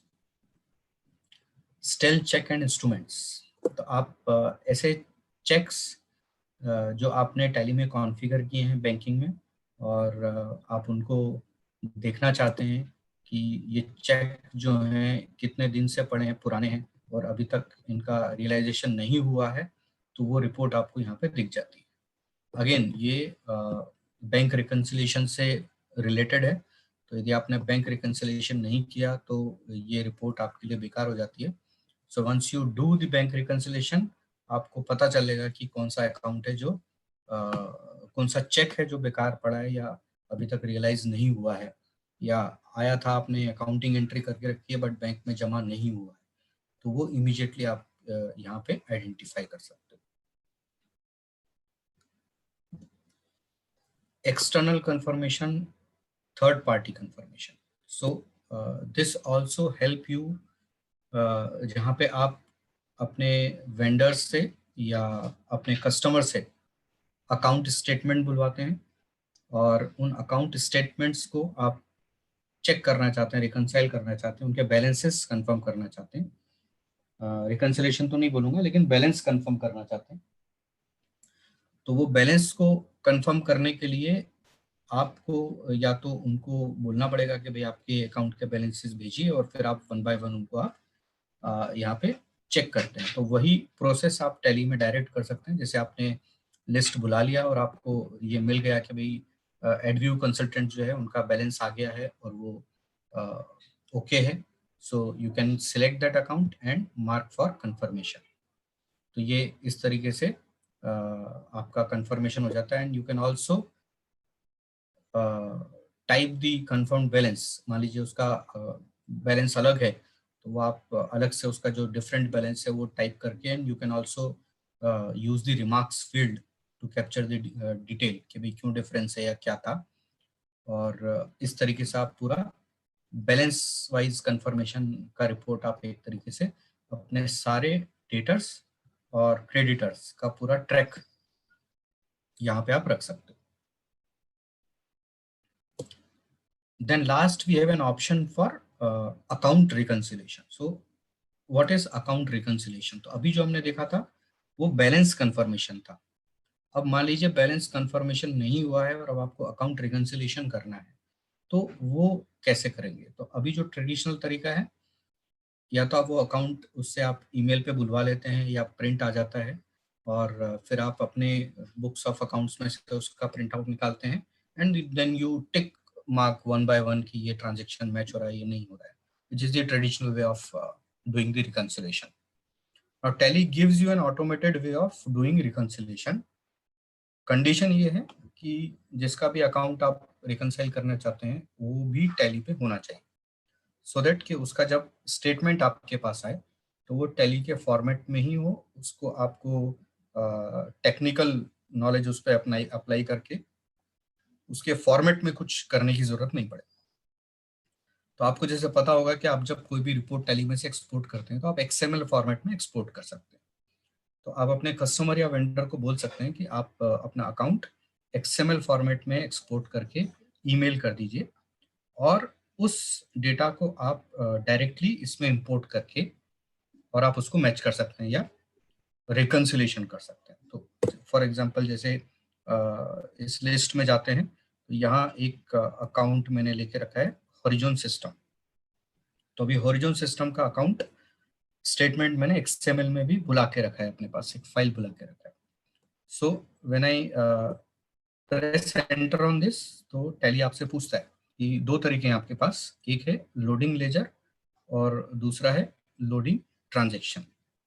तो लोडिंग ट्रांजैक्शन का मतलब ये होता है कि आप उस पर्टिकुलर जिसका अकाउंट आपको मैच करना है उसका टैली का डेटा भी आप ही के पास है, तो आप डायरेक्ट लोडिंग ट्रांजैक्शन करके और उस कंपनी को सिलेक्ट कर लीजिए और उस कंपनी को सिलेक्ट कर लीजिए और फिर उसका अकाउंट उस कंपनी में से सिलेक्ट कर लीजिए, तो आप डायरेक्ट उसको कंपेयर कर पाएंगे। तो मेरे पास हॉरिजॉन सिस्टम की बुक्स ऑफ अकाउंट्स होना इसके लिए जरूरी है।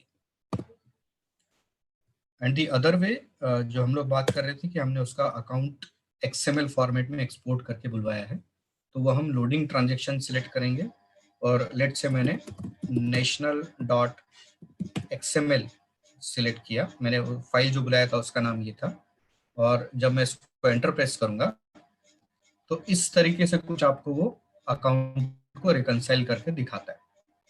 सो इट विल शो कि कौन से अकाउंट हैं जो हॉरिजॉन सिस्टम में उसका अमाउंट क्या दिखता है, और नेशनल ट्रेडर्स जो कंपेयर्ड बुक हम जिससे कर रहे हैं उसमें उसका अमाउंट क्या दिखता है।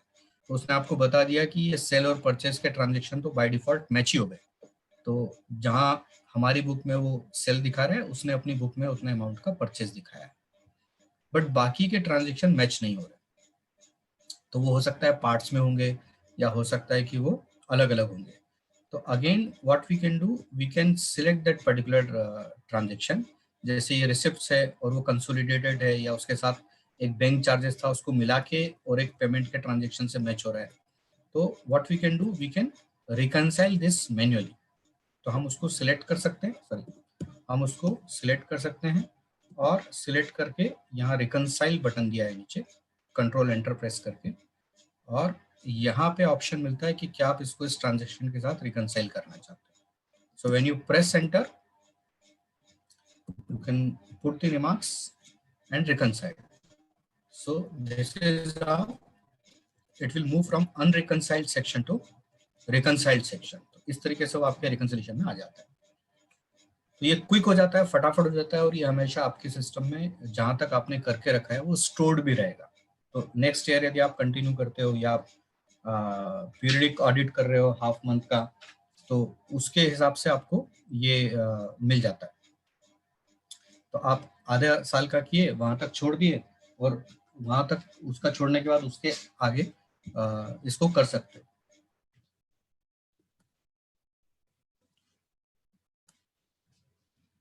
तो ये था अकाउंट रिकंसिलिएशन।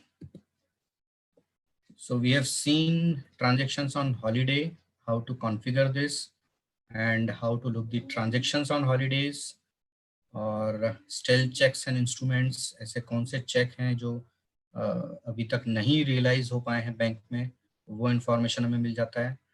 थर्ड पार्टी के बैलेंसेज यदि हम कंफर्म करना चाहते हैं, उनके रिकॉर्ड्स मैच करना चाहते हैं, तो वो रिपोर्ट हम यहाँ ट्रैक कर सकते हैं।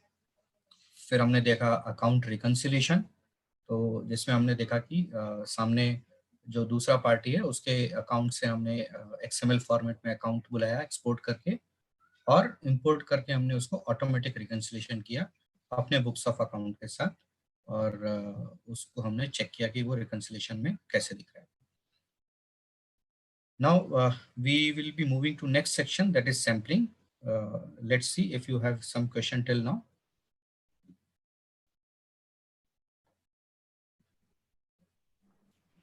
दीपक जी, कुछ एक क्वेरीज हैं, ज्यादा तो नहीं है। एक क्वेरी तो ये है कि अगर जैसे कोई पेरोल भी टैली का यूज करता है, तो अगर उसको भी ऑडिट करना है तो वो यहीं पे आ जाएगा टूल पेरोल वाला ऑडिट करने के पर्पज से? हाँ, उसके ट्रांजेक्शन्स आ जाएंगे। अभी जैसे डेटा एनालिसिस का जो पार्ट है उसमें पेरोल से रिलेटेड कुछ नहीं है, बट हम नीचे जब जाते हैं तो सैलरी वेजेस का ऑप्शन दे रखा है, जिसमें हम सैलरी से रिलेटेड सारे ट्रांजेक्शन देख सकते हैं। ओके। और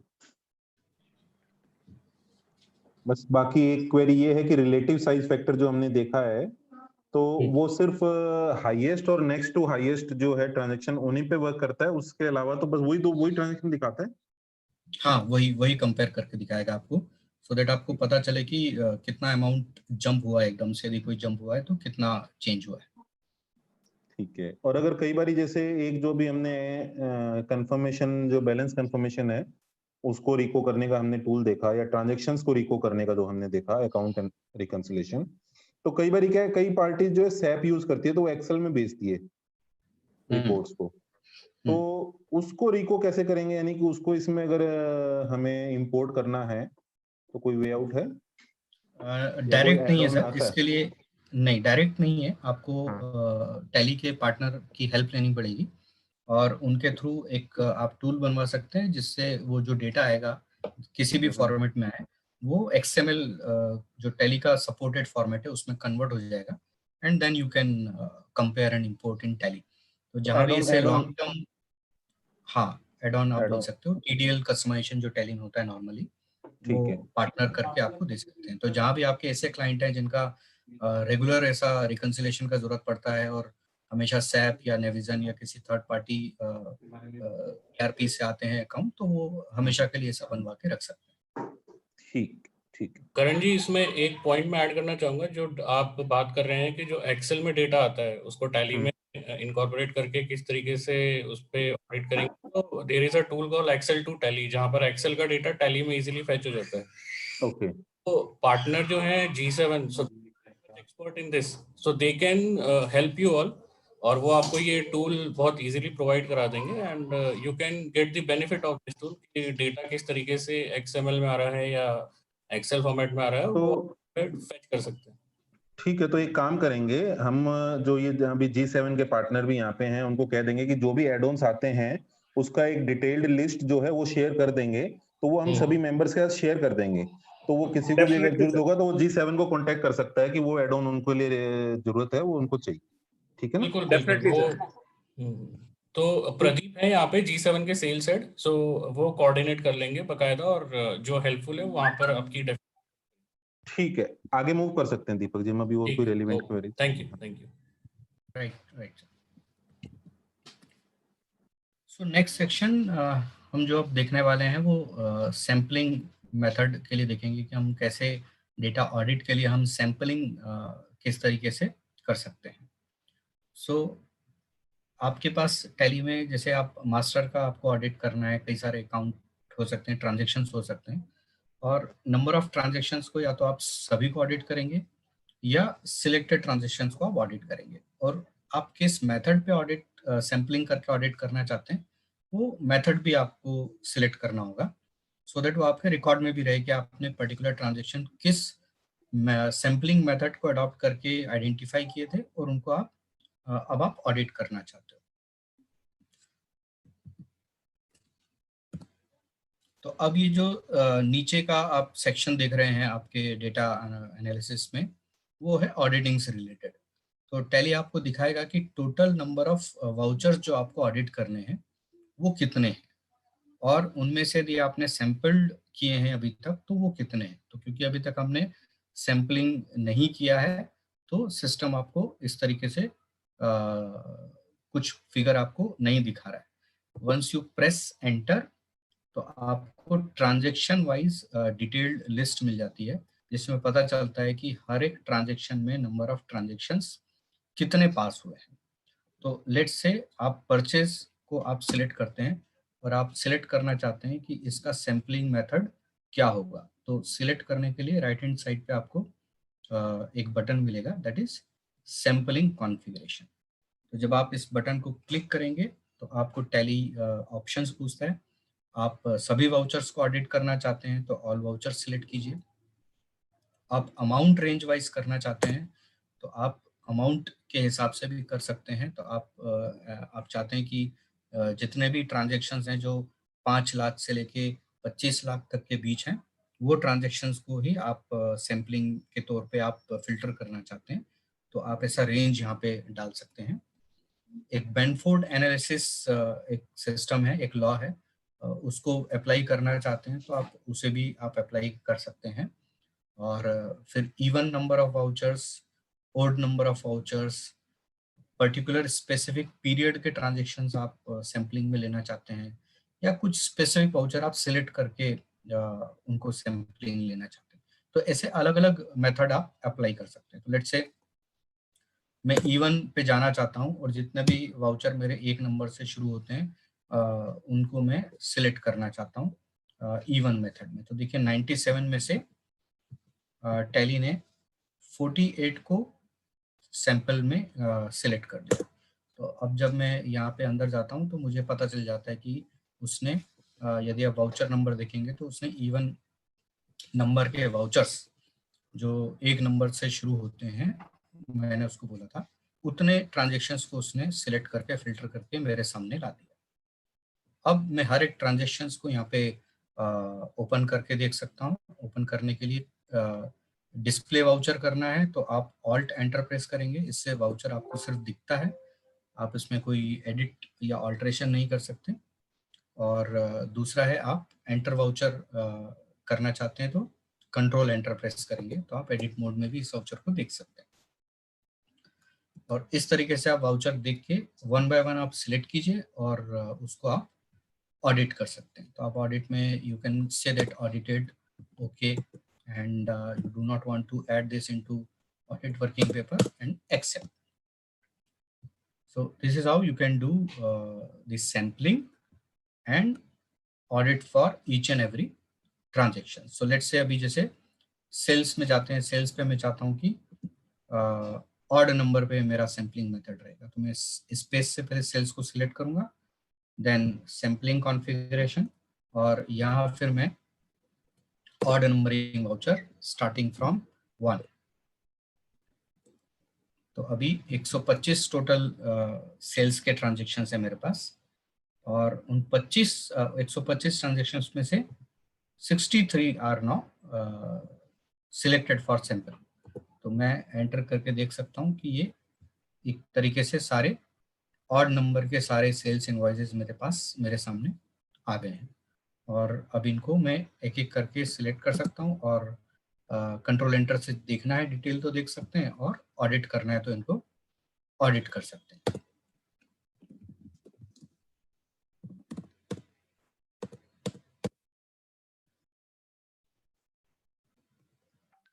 So this is how you can do the sampling method, और सैम्पलिंग सिलेक्ट करने के बाद आप 1 बाय 1 उनको आप ऑडिट भी कर सकते हो। तो अभी जैसे देखिए वेरिफिकेशन वाउचर में आपको स्टेटिस्टिक्स दिखने लगे कि आपके पास टोटल वाउचर्स कितने थे, उसमें से सैंपल्ड कितने किए, 10% है लगभग, और ऑडिटेड अभी तक आपने कितने कर दिए हैं, और आपको ये भी पता चलेगा कि इंटरनल ऑब्जर्वेशन में कितने ट्रांजेक्शन है, एक्सटर्नल क्लैरिफिकेशन में कितने ट्रांजेक्शन्स हैं।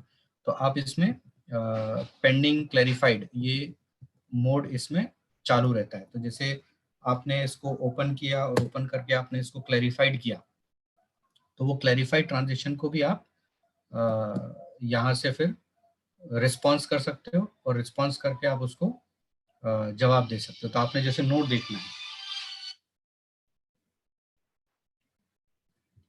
तो फाइंड ऑडिट नोट में जाओगे, और यहाँ से आप इसको सर्च कर सकते हो कि आपको पर्टिकुलर किस ऑडिट नोट के डेटा को आप ढूंढना चाहते हो या देखना चाहते हो। वर्किंग नोट भी आप हर जगह देख सकते हो, तो यहाँ से आप देख सकते हो, और ऑडिट में जाके आप यहाँ पे आप इसको सिलेक्ट कर सकते हो, इंटरनल ऑब्जर्वेशन क्लैरिफाइड, और यहाँ पे आप अपना नोट डाल सकते हो, क्लैरिफिकेशन गिवन।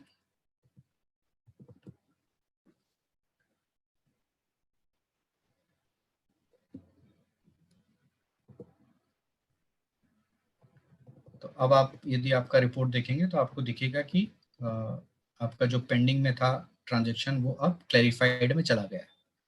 तो जो क्लैरिफाइड ट्रांजैक्शन था अभी मैं उसका नोट पढ़ के और उसको ऑडिट में जाके बोल सकता हूँ कि अभी इसको ओके करना है। तो मैं इसको ऑडिटेड बोल सकता हूँ, ऑडिटेड एंड ओके।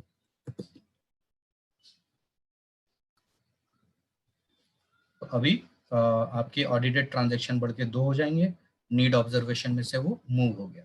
तो सिमिलरली एक्सटर्नल क्लैरिफिकेशन के लिए यदि पेंडिंग रखा है तो उस तरीके से 1 बाय 1 जाके उसमें पेंडिंग में जाके उसको क्लैरिफाइड कर सकते हैं, और आप उसको ऑडिट कर सकते हैं।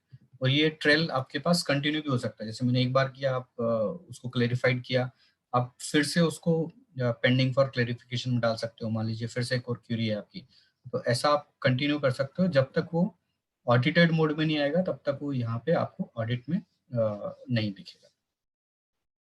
तो इस तरीके से आप अपने डेटा को सैम्पलिंग कर सकते हो, और सैम्पलिंग करके उनको 1 बाय 1 सारे ट्रांजेक्शन्स को ऑडिट या फिर इंटरनल ऑब्जर्वेशन या फिर एक्सटर्नल क्लैरिफिकेशन, ये अलग अलग स्टेजेस में उनको मूव कर सकते हो।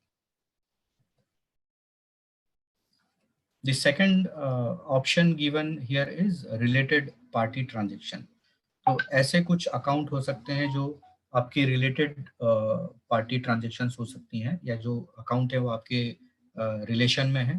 तो इस तरह के अकाउंट आप यहाँ पे सिलेक्ट कर सकते हो। तो लेट्स से मान लीजिए सन्डी डेटर्स हैं या लोन्स हैं या लाइबिलिटीज हैं, उनमें जाके आप ऐसे अकाउंट को आप आइडेंटिफाई कर सकते हो। तो मान लीजिए कि ये रमेश ट्रेडर्स हैं, आपको लगता है कि ये आपके पर्टिकुलर रिलेटेड पार्टी में आते हैं, तो आप इसको सिलेक्ट करके अपडेट कर सकते हो, और उससे रिलेटेड फिर सारे ट्रांजेक्शन्स आपको रिपोर्ट में दिखाई देंगे। फिर रिलेशन टाइप में आप यहाँ पे आपका जो भी रिलेशन है वो नोट कर सकते हो।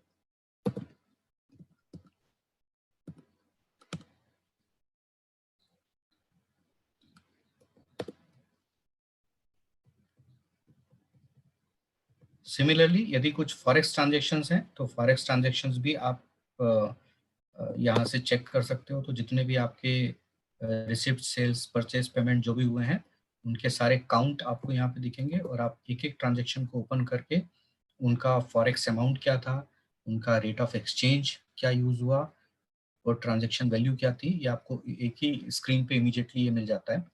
और वन बाय वन आप ट्रांजेक्शन को चेक करके and then you can do your audit process for each transaction.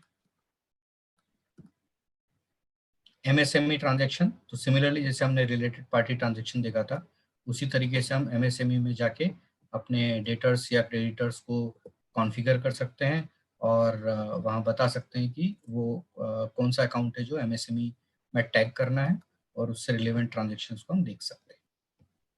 अब यदि टैली में आपने पेरोल को एनेबल किया हुआ है, अकाउंट्स अपने टैली में मेंटेन कर रहे हैं बट साथ में पेरोल फीचर को भी आपने एनेबल किया है, तो पेरोल से रिलेटेड जितने ट्रांजेक्शन यदि आपने बनाए हैं तो आपको ये रिपोर्ट से इमीडिएटली आपको वेरीफाई करने को मिलता है कि पेरोल में कितने हेड काउंट हैं आपके जो ऐड हुए या छोड़ के गए और क्लोजिंग बैलेंस क्या था। तो मंथली आपको वो पूरा स्टेटस मिलता है। You can also do drill down, तो आपको डिपार्टमेंट वाइज इंफॉर्मेशन मिल जाती है कि हर डिपार्टमेंट में जो एम्प्लॉय थे वो किसने ज्वाइन किया और किसने छोड़ा और क्लोजिंग कितने थे। तो अभी इस साल में सारे एम्प्लॉय एज इट इज रहे, किसी ने नए ज्वाइन नहीं किया और किसी ने छोड़ा नहीं, तो ऐसा इन्फॉर्मेशन आपको मिल जाता है। प्लस हर महीने का जो पेरोल प्रोसेस हुआ है उसमें टोटल अर्निंग क्या था, डिडक्शंस कितने हुए और नेट सैलरी आपने कितना दिया था, वो इन्फॉर्मेशन आपको मिल जाता है। Then if you press enter तो आपको एम्प्लॉय वाइज समरी सैलरी का वो दिखाई देता है कि अजय को कितना सैलरी नेट सैलरी दिया और हर एक एम्प्लॉय को कितना सैलरी दिया। And here then you can drill down one by one और आप इनके पेरोल के ट्रांजेक्शन्स को एक एक करके आप ऑडिट कर सकते हो। तो आपने सिलेक्ट किया और similarly you can use Alt F9 button to audit these transactions one by one. So this helps you to do that audit process for your payroll as well. But हाँ, इसके लिए ज़रूरी है कि आपके अकाउंट में आपने पेरोल को एनेबल किया है और पेरोल कॉन्फ़िगर करके आपने एम्प्लॉय वाइज पेरोल कॉन्फ़िगर करके आपने पेरोल के ट्रांजेक्शन्स पास किए हैं, तभी ये सेक्शंस में आपको ट्रांजेक्शन्स दिखाई देंगे। So till now, any questions?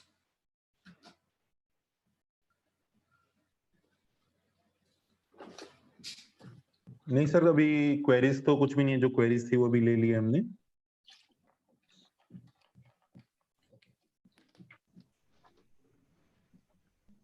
दीपक जी। Yes sir.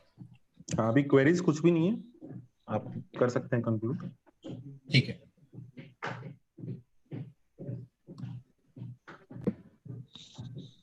एक क्वेरी मेरी है, ये जैसे अभी हमने इसमें कारो का और ये सब ऑडिटिंग का रिपोर्ट्स का देखा, तो इसमें क्या टैक्स ऑडिट की रिपोर्ट का भी है कुछ ऑप्शन? नहीं सर, टैक्स ऑडिट पहले था टैली में बट अभी उसको हम लोगों ने हाइड किया है बिकॉज जो लेटेस्ट चेंज हुए थे वो अभी अपडेटेड नहीं हुए उसमें, दैट्स व्हाई। तो एक बार वो अपडेट होंगे। ठीक है।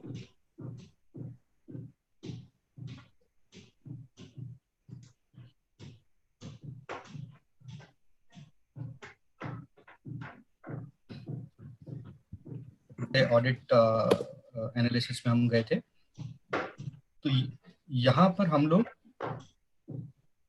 जो ऊपर आपने एक एक ऑप्शन देखा था डेटा एनालिसिस का, verification of item, chart of account, इन सब को हम एक एक सिलेक्ट करके और वेरीफाई बटन पे जाके इसको हम बोल सकते हैं कि हमने वेरिफिकेशन कंप्लीट कर लिया।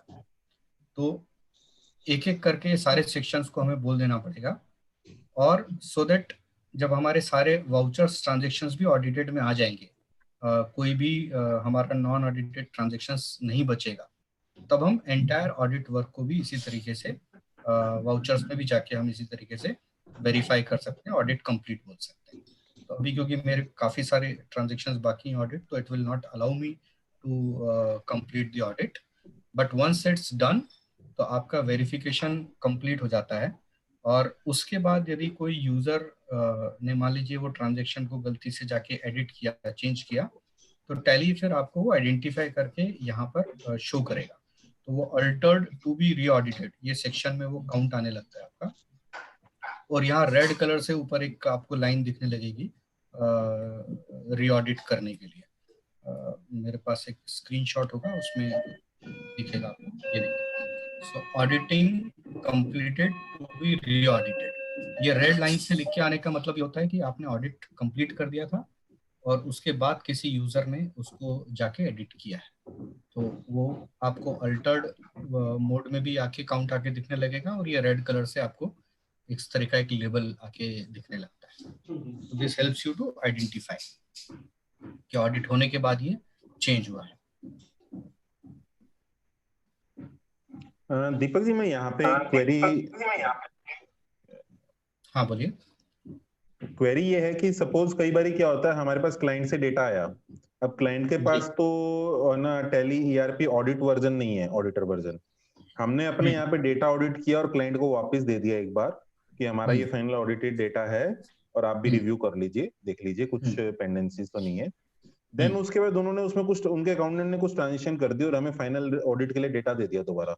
अगर हम उस डेटा को वापस अपने सिस्टम पे अपनी टैली पे रन करेंगे तो हमने जो पहले सेटिंग्स करी थी वो उसमें हमें दिखेगी, जो हम ऑडिट कर चुके हैं वो मिलेंगी? हाँ मिलेंगी, यस मिलेंगी। देखिए ऑडिटर वर्जन करके कुछ अलग से ऐसा टैली नहीं है, टैली एक ही है, क्योंकि सीएस के लिए स्पेसिफिकली लाइसेंस है, इसलिए हम उसको ऑडिटर लाइसेंस बोलते हैं। ओके। अदरवाइज ऑडिट फीचर अभी नॉर्मली हर एक टैली में अवेलेबल है। ओनली थिंग इज कि आपको आपकी कंपनी में जो यूजर एंड पासवर्ड है, सिक्योरिटी कंट्रोल है, वो बस एनेबल रखना है। यदि आपने अपने कंपनी में एनेबल कर दिया और ऑडिट करके वो डेटा क्लाइंट को दिया, तो डेफिनेटली उसमें ऑडिट टूल ऑलरेडी एप्लीकेबल हो चुका है, एक्टिवेट हो चुका है। तो जब वो ऑल्ट्रेशन करेंगे, चेंज करेंगे, तो टैली उसको ट्रैक करेगा, और जब वो आपके पास वापस आएगा तो आपको दिखेगा कि आपने जो ऑडिट किया था डेटा, उसमें भी उन्होंने कुछ चेंज किया है। तो यानी कि क्योंकि कई बार यही प्रॉब्लम होती है कि है ना, फाइनल ऑडिट रिपोर्ट प्रिपेयर करने से पहले क्लाइंट को डेटा भेजते हैं, वो कुछ उसमें ट्रांजैक्शन करके वापस भेज देते हैं, तो वो ट्रांजैक्शन ढूंढना मुश्किल हो जाता है कि वो ट्रांजैक्शन कौन सा था। ये आपको मदद करेगा। यदि आपने ये जो मैंने वेरिफिकेशन ऑफ वाउचर्स बताया था, यदि यहाँ पे आपने ऑडिट कर दिए हैं, तो फिर उसके बाद फिर वो चेंजेस करेंगे, तो यहाँ ऑल्टर्ड में ऑटोमेटिकली आपको वो दिखाने लगेगा कि ये एक फिर से रीऑडिट करना है आपको, या 5 ट्रांजैक्शन है जिनको फिर से रीऑडिट करना है, तो आपको पता चल जाएगा कि उन्होंने एडिट किया है। ठीक है, ठीक है, ठीक है। ये कंप्लीट हो गया। ऑडिट टूल से रिलेटेड चीजें कंप्लीट हो गई हैं। नाउ एक नया अपडेट है जो मैं आपको दिखाना चाहता हूँ। तो अभी यदि ऑडिट से रिलेटेड कुछ क्वेश्चंस है तो वी कैन टेक देम। नहीं, ऑडिट से रिलेटेड सर कोई क्वेरी अभी नहीं बची। दीपक जी, ऑडिट से रिलेटेड क्वेरी नहीं है, तो हम लोग क्विकली जो आप एक एडिशनल फीचर दिखाना चाहते हैं वो कवर कर लेते हैं। इन द मीन टाइम मेरी सभी व्यूअर्स से रिक्वेस्ट है कि अगर कोई क्वेरी है आपकी तो अभी पोस्ट कर दें रिलेटेड टू ऑडिट ओनली। बाकी टॉपिक हम कल परसों के सेशन में कवर करेंगे। Deepak ji, over to you. If the members have any questions, कुछ doubts हैं, तो definitely they can list out, और कल भी वो लोग पोस्ट कर सकते हैं, कल भी हम उनको हेल्प कर देंगे इसमें। Okay, right, so let's continue with new update. तो टैली को एनीवेयर एनी टाइम एक्सेस करने के लिए पहले से एक फीचर है रिमोट एक्सेस, जो मेरे ख्याल में नॉर्मली सभी को पता होगा कि हम रिमोट एक्सेस यूजर कॉन्फ़िगर कर सकते हैं और टैली को दूसरी जगह से एक्सेस कर सकते हैं। एक नया फीचर जो अभी लेटेस्ट टैली रिलीज 6+ रिलीजेज में आया है, which is related to accessing entire Tally reports on browser. तो आप ब्राउजर पे टैली की रिपोर्ट्स को एक्सेस कर सकते हैं। Now, how to do that? तो उसके लिए आपको टैली में यूजर कॉन्फ़िगर करना होता है और उसको अलाउ करना होता है। Let me open a company.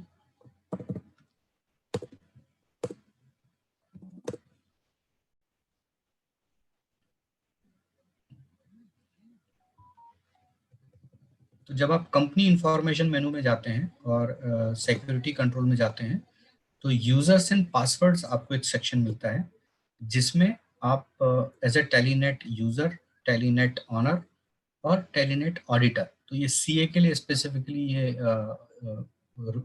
Security type है, ये रूल्स, सेट ऑफ रूल्स है जो ऑलरेडी टेली ने डिफाइन किए हैं। और जिस यूजर को आप एक्सेस अलाउ करना चाहते हो उसका टेलीनेट आईडी आप मतलब आप उनका ईमेल आईडी यहाँ डाल सकते हैं तो ऑटोमेटिकली टेलीनेट आईडी बन जाएगा। देन यू कैन कॉन्फ़िगर कि आप उनको क्या एक्सेस देना चाहते हैं। तो जैसे मैं ब्राउजर पे रिपोर्ट देखने के लिए इस यूजर को एक्सेस देना चाहता हूं तो मैंने इसको यस कर दिया। रिमोट एक्सेस देना चाहते हैं तो इसको यस कर देंगे तो ये रिमोट यूजर भी बन जाएंगे। तो ये फीचर यदि आपने एक बार एनेबल कर दिया तो आपको गेटवे ऑफ टेली पे डिस्कनेक्ट या कनेक्ट ये बटन यहाँ पे दिखाई देता है, आपको राइट हैंड साइड पे देखिए कनेक्ट। तो जब आप क्लिक करेंगे तो एक तो नीचे मैसेज आता है कि connected for browser access successfully. दूसरा, कंपनी के नाम के आगे आपको ऐसा सी लिखा आएगा और नीचे आपको उसका डिस्क्रिप्शन भी आएगा कि ये कनेक्टेड है ऑनलाइन एक्सेस के लिए। सो अब इसका डेटा ब्राउजर पे देखने के लिए आपको क्या करना होगा, आपको ब्राउजर पे जाना होगा और आपके टैली की वेबसाइट पे जाएंगे tellysolutions.com और यहाँ आप अपने अकाउंट में लॉगिन करेंगे। तो जो टैली का नेट आईडी है, यूजर आईडी है, उसी से आपको लॉगिन करना है। लॉगिन करने के बाद आप जैसे ही माय अकाउंट पे क्लिक करेंगे तो सेकंड स्क्रीन आपके सामने ये वाला है जहां आपकी जितनी भी कंपनियां आपने कॉन्फ़िगर की हैं, जैसे मैंने अभी आपको बताया था यूजर हमने वहां पे अलाउ किया है ब्राउजर के लिए, तो वो सारी कंपनियों के नाम यहाँ आपको दिखेंगे और उनका स्टेटस दिखेगा कि वो कनेक्टेड है या नहीं। Now once it is available and connected आप उस पर क्लिक कीजिए। टैली की सारी रिपोर्ट्स की लिस्ट आपको यहाँ दिखेगी। Now you need to just click on any report और आप जब उस पर रिपोर्ट पे एंटर करेंगे तो आपको वो सारी रिपोर्ट्स जैसा देखिए आप टैली में दिखती हैं, सिर्फ उसी तरीके से आपको सारी रिपोर्ट दिखती हैं। सिर्फ एक ही डिफरेंस है, यहाँ आपको ट्रांजैक्शन व्यू मोड में दिखेगा। आप कुछ चेंजेस नहीं कर सकते, कुछ ऑल्टर नहीं कर सकते, बट हाँ देख सब सकते हैं, सारी रिपोर्ट्स आपको दिख जाती हैं। तो लाइक बैलेंस शीट आपको देखनी है तो आप बैलेंस शीट पे क्लिक करें और you would be able to retrieve the balance sheet.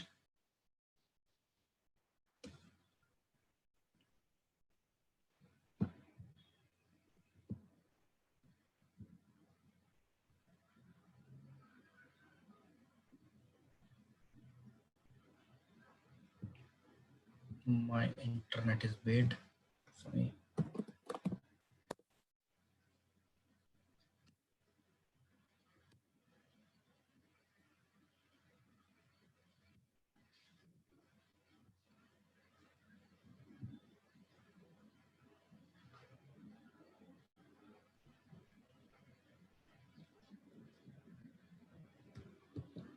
And one important point is once you disconnect this, आप जैसे ही यहाँ से disconnect करेंगे, it will automatically close down the entire thing. So it is very safe way to expose your data over the internet. कि आपका सारा data जो आपको दिख रहा है या मिल रहा है वो डेटा आपको सारा तभी दिखेगा जब कंपनी से आपके अलाउड है। There may be some problem with my internet.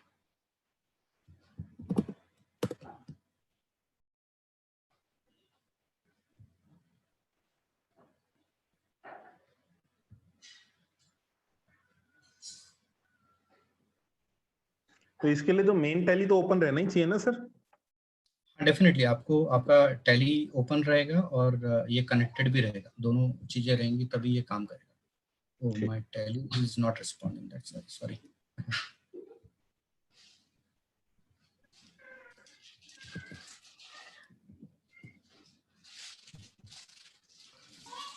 दीपक जी, अगर अभी नेट का कुछ इशू आ रहा है तो हम लोग इसको कल एक बार फिर से शोकेस कर देंगे। चलेगा, यस यस यस श्योर। कोई इशू नहीं है, इसको ना कल और परसों 2 दिन है, किसी भी दिन शोकेस कर सकते हैं। क्योंकि तो हाँ, ये बहुत ही है ना बेनिफिशियल जो है एक आप फीचर है टैली में। अमित जी कल और परसों में 2-3 चीजें आप है ना नोट डाउन कर लीजिए G7 के साथ डिस्कस करके। हाँ जी। एक तो जो हमारे टॉपिक्स हैं वो तो हैं ही, एक तो ये ब्राउजर रिपोर्ट्स वाला, इसको अपन 5 मिनट का टाइम देके ले सकते हैं।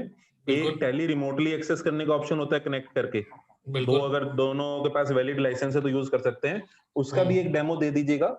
और ठीक है। एक दिन लास्ट डे जो है G7 पार्टनर से डिस्कशन करके, प्रदीप जी भी है यहाँ पे, मैं उनसे भी रिक्वेस्ट करूंगा कि जो एड ऑन्स हैं, मेन एड ऑन्स हैं टैली के, कुछ एड ऑन्स मैं भी यूज करता हूँ, बहुत अच्छे एड ऑन्स हैं, तो वो उसमें क्या है, कौन कौन से एड ऑन्स हैं मेन और कैसे G7 उसमें हमें सपोर्ट कर सकता है हमारे व्यूअर्स को, मेंबर्स को, तो थोड़ा सा लास्ट डे 10-15 मिनट्स उस पे भी एक ब्रीफिंग हो जाएगी तो बढ़िया रहेगा मेंबर्स को। क्योंकि कई एड ऑन्स हैं, जैसे हमें बिल्स भेजने होते हैं क्लाइंट्स को, तो डायरेक्टली टैली से मेल हो जाते हैं विद स्टैंपिंग वगैरह सब कुछ होके, जैसे मैं साइन स्टैंप वाला टूल यूज करता हूँ एड ऑन या कोई भी, तो ये सब चीजें जो है ना यूज कर रहे हैं तो अच्छे हैं एड ऑन्स। नहीं, बिल्कुल, आपने जो भी पॉइंट्स बोले ना ये मेरे ऑलरेडी ध्यान में थे, तो ये आपने अच्छा किया एक बार वापस से ब्रीफ कर दिए। मैं प्रदीप को ही बोलता हूँ कि नेक्स्ट 2 सेशन में हम लोग ये चीजें इनकॉर्पोरेट करेंगे। तो करण जी डेफिनेटली हम इसको रखेंगे, कुछ कल पार्ट रखेंगे, कुछ लास्ट डे सेशन में रखेंगे, जिससे कि हमारे जो फीचर्स हम जो प्रदीप म्यूट हो गया है। वो कल बताएंगे ना, प्रदीप जी का माइक म्यूट हो गया आई थिंक। हाँ, वो शायद। हाँ प्रदीप, आवाज आ रही है। तो मैं ये कह रहा था सर, कुछ एड ऑन्स हम कल रखेंगे और कुछ एंड ऑफ द डे रखेंगे कि जो मेन फीचर्स हैं कि वो सभी कंप्लीट हो जाए 2 दिन के अंदर एटलीस्ट। हाँ वही ताकि एटलीस्ट क्या है, जो टैली के बेस्ट पार्ट्स हैं वो भी बाकी मेंबर्स यूज कर सकें, क्योंकि कईयों को पता ही नहीं होता मेंबर्स को कि वो बेस्ट पार्ट्स क्या हैं, उनको कैसे यूज करना है। बिल्कुल ठीक बात है सर। तो प्रदीप जी आप कुछ 2 मिनट अगर कुछ ब्रीफिंग बताना चाहते हैं, कि मैं आप सबको व्यूअर्स को बता दूं कि ये जो वेबिनार हमने ऑर्गेनाइज किया है, इसमें हमारे जो ये G7 टैली सर्टिफाइड पार्टनर हैं, इन्होंने हेल्प की है और इन्हीं के साथ मिलकर हमने एसोसिएशन में इसको ऑर्गेनाइज किया है। तो प्रदीप जी आज G7 से यहाँ पे हमारे साथ अवेलेबल हैं। प्रदीप जी आप कुछ ब्रीफिंग करना चाहें अगले 2 दिन के वेबिनार में, आप क्या मेन चीजें व्यूअर्स को हेल्प करेंगे और G7 कैसे हेल्प करेगा? First of all sir thank you team कासा टीम कि हम लोगों को मौका दिया गया इस स्टेज के ऊपर आप लोगों के सभी के सामने आने के लिए, और हम अपने आप को प्रेजेंट कर सकें through product, through add ons की जो हम लोगों ने बनाया हुआ है, जिसकी वजह से आप लोगों की क्या रिपोर्टिंग अच्छी हो सकती है, उसके अलावा और मत बेटर आप लोग क्या कर सकते हैं, उस तरह की चीजें लेंगे। जैसे कि अभी जो सीजन चल रहा है, अभी ऑडिट के ऊपर काफी आ रहा था, जैसे सर ने बताया। एक मिनट दीपक जी, अपनी स्क्रीन शेयर अगर बंद कर देंगे तो फिर वो व्यू आ जाएगा। हाँ, एक मिनट में बस एक लास्ट आपको जो एक मैसेज है which is related to the benefit of CAs, like जो अभी जो डिस्काउंट जो ऑफर था which is with the MOU of ICI, Sumit ji को पता है ये बात, तो ये 30 जून तक एक्सटेंड हुआ था अभी, so this is going to be end in this month only, so if anybody wish to go for this, then this is a golden opportunity to go for. Thank you. ये query भी थी एक viewer की। जी हाँ जी प्रदीप जी आप conclude कीजिए। Okay, first of all जो आप लोगों ने सर रेफरेंस, जैसे ऑडिट का टाइम चल रहा है, फाइनल ईयर उसका काम चल रहा है, तो इस टाइम ऑडिट टूल्स एक हॉट टॉपिक था जिसको हम लोगों ने लिया है, और ऐसे ही कल का जो हॉट टॉपिक रहेगा वो GST रिटर्न्स को लेकर रहेगा, प्लस उससे रिलेटेड कुछ एड ऑन्स, जैसे अभी सर ने बताया कि एक बहुत अच्छा इंपॉर्टेंट फीचर है जो इनवॉइस के ऊपर स्टैंपिंग जाती है, क्योंकि हर कोई ऑडिट के अंदर या कहीं पर भी वैलिड वो चाहता है कि मेरा ऑडिट स्टैंप वाला साइन एंड स्टैंप वाला आए, तो किस तरह से आप वो साइन एंड स्टैंप का एक एड ऑन होकर आप उसको फीचर्स कर सकते हैं। इस तरह के और बहुत सारे फीचर्स जो, और इससे भी इंपॉर्टेंट जो हम लोग 2 दिन का ये सेशन रहेगा, जो कल रहेगा GST रिटर्न्स के ऊपर, परसों हम लोग रखने वाले हैं मैन्युफैक्चरिंग के ऊपर, जिसके अंदर मैन्युफैक्चरिंग का फिनिश गुड, रॉ मटेरियल, सारी चीजों से लेकर। प्रदीप जी अनम्यूट हो गया आपका जी।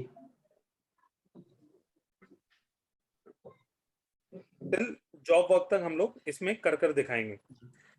बाकी जिस तरह की सर अपडेट्स बीच में देते रहेंगे, रिक्वायरमेंट्स आती रहेंगी, उस तरह के हम अपडेट्स लेते रहेंगे।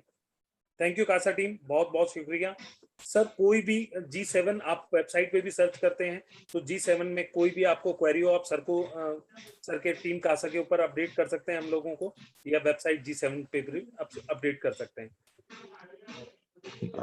Thank you very much. Deepak ji बहुत बहुत धन्यवाद आपका, आपने काफी टाइम दिया for audit features, and Kasa team को भी आई होप काफी कुछ हेल्प मिला होगा, और there will be certain benefits also which we can add to your community. सो यही आशा करते हैं सर कि आगे जुड़ते रहेंगे और बढ़ते रहेंगे, यही हमारा मोटो है। ठीक है सर, सो जी बताइए सबसे सर। पहले thanks to Pradeep ji for G7 entire team including Amit Rai ji and Deepak ji for sharing your valuable tips regarding Tally. क्योंकि कहीं ना कहीं मीडियम एंड स्मॉल फर्म्स जो कंपनियां हैं, जो फर्म्स हैं, वो टैली सॉफ्टवेयर बहुत ज़्यादा यूज करते हैं। तो इस मामले में जो मैक्सिमम यूटिलाइजेशन हम कर सके, तो उसी दिशा में एक पहला सेशन था। कल परसों भी आपने जैसा कि शेयर किया GST returns preparation and report, and परसों मैन्युफैक्चरिंग से रिलेटेड वो सारी इश्यूज हम डिस्कस करें, सो डेट के मैक्सिमम अपना काम टैली के माध्यम से कर सके। इसके लिए हम आपका बहुत बहुत धन्यवाद देते हैं। हमारे टीम कासा के करण सिंगल जी, अमित अग्रवाल जी एंड शिव शंकर जी, आप लोगों का भी धन्यवाद। आप लोगों ने एक्टिवली पार्टिसिपेट किया एंड आप सभी का धन्यवाद। कल फिर मिलते हैं। कल इस सेशन को 1 घंटे की जगह 1.5 घंटे का रखते हैं ऑफिशियली, सो डेट हम मैक्सिमम टॉपिक कवर कर सके और मेंबर्स को सही टाइम में इंटीमेट कर सके। Thank you so much sir. Thank you Amit ji, thank you Deepak ji, thank you Pradeep ji, thank you. Thank you to viewers. Kindly subscribe channel for more videos. Thank you for watching. Don't forget to like and subscribe our channel, G7 Tally Plus, for more videos.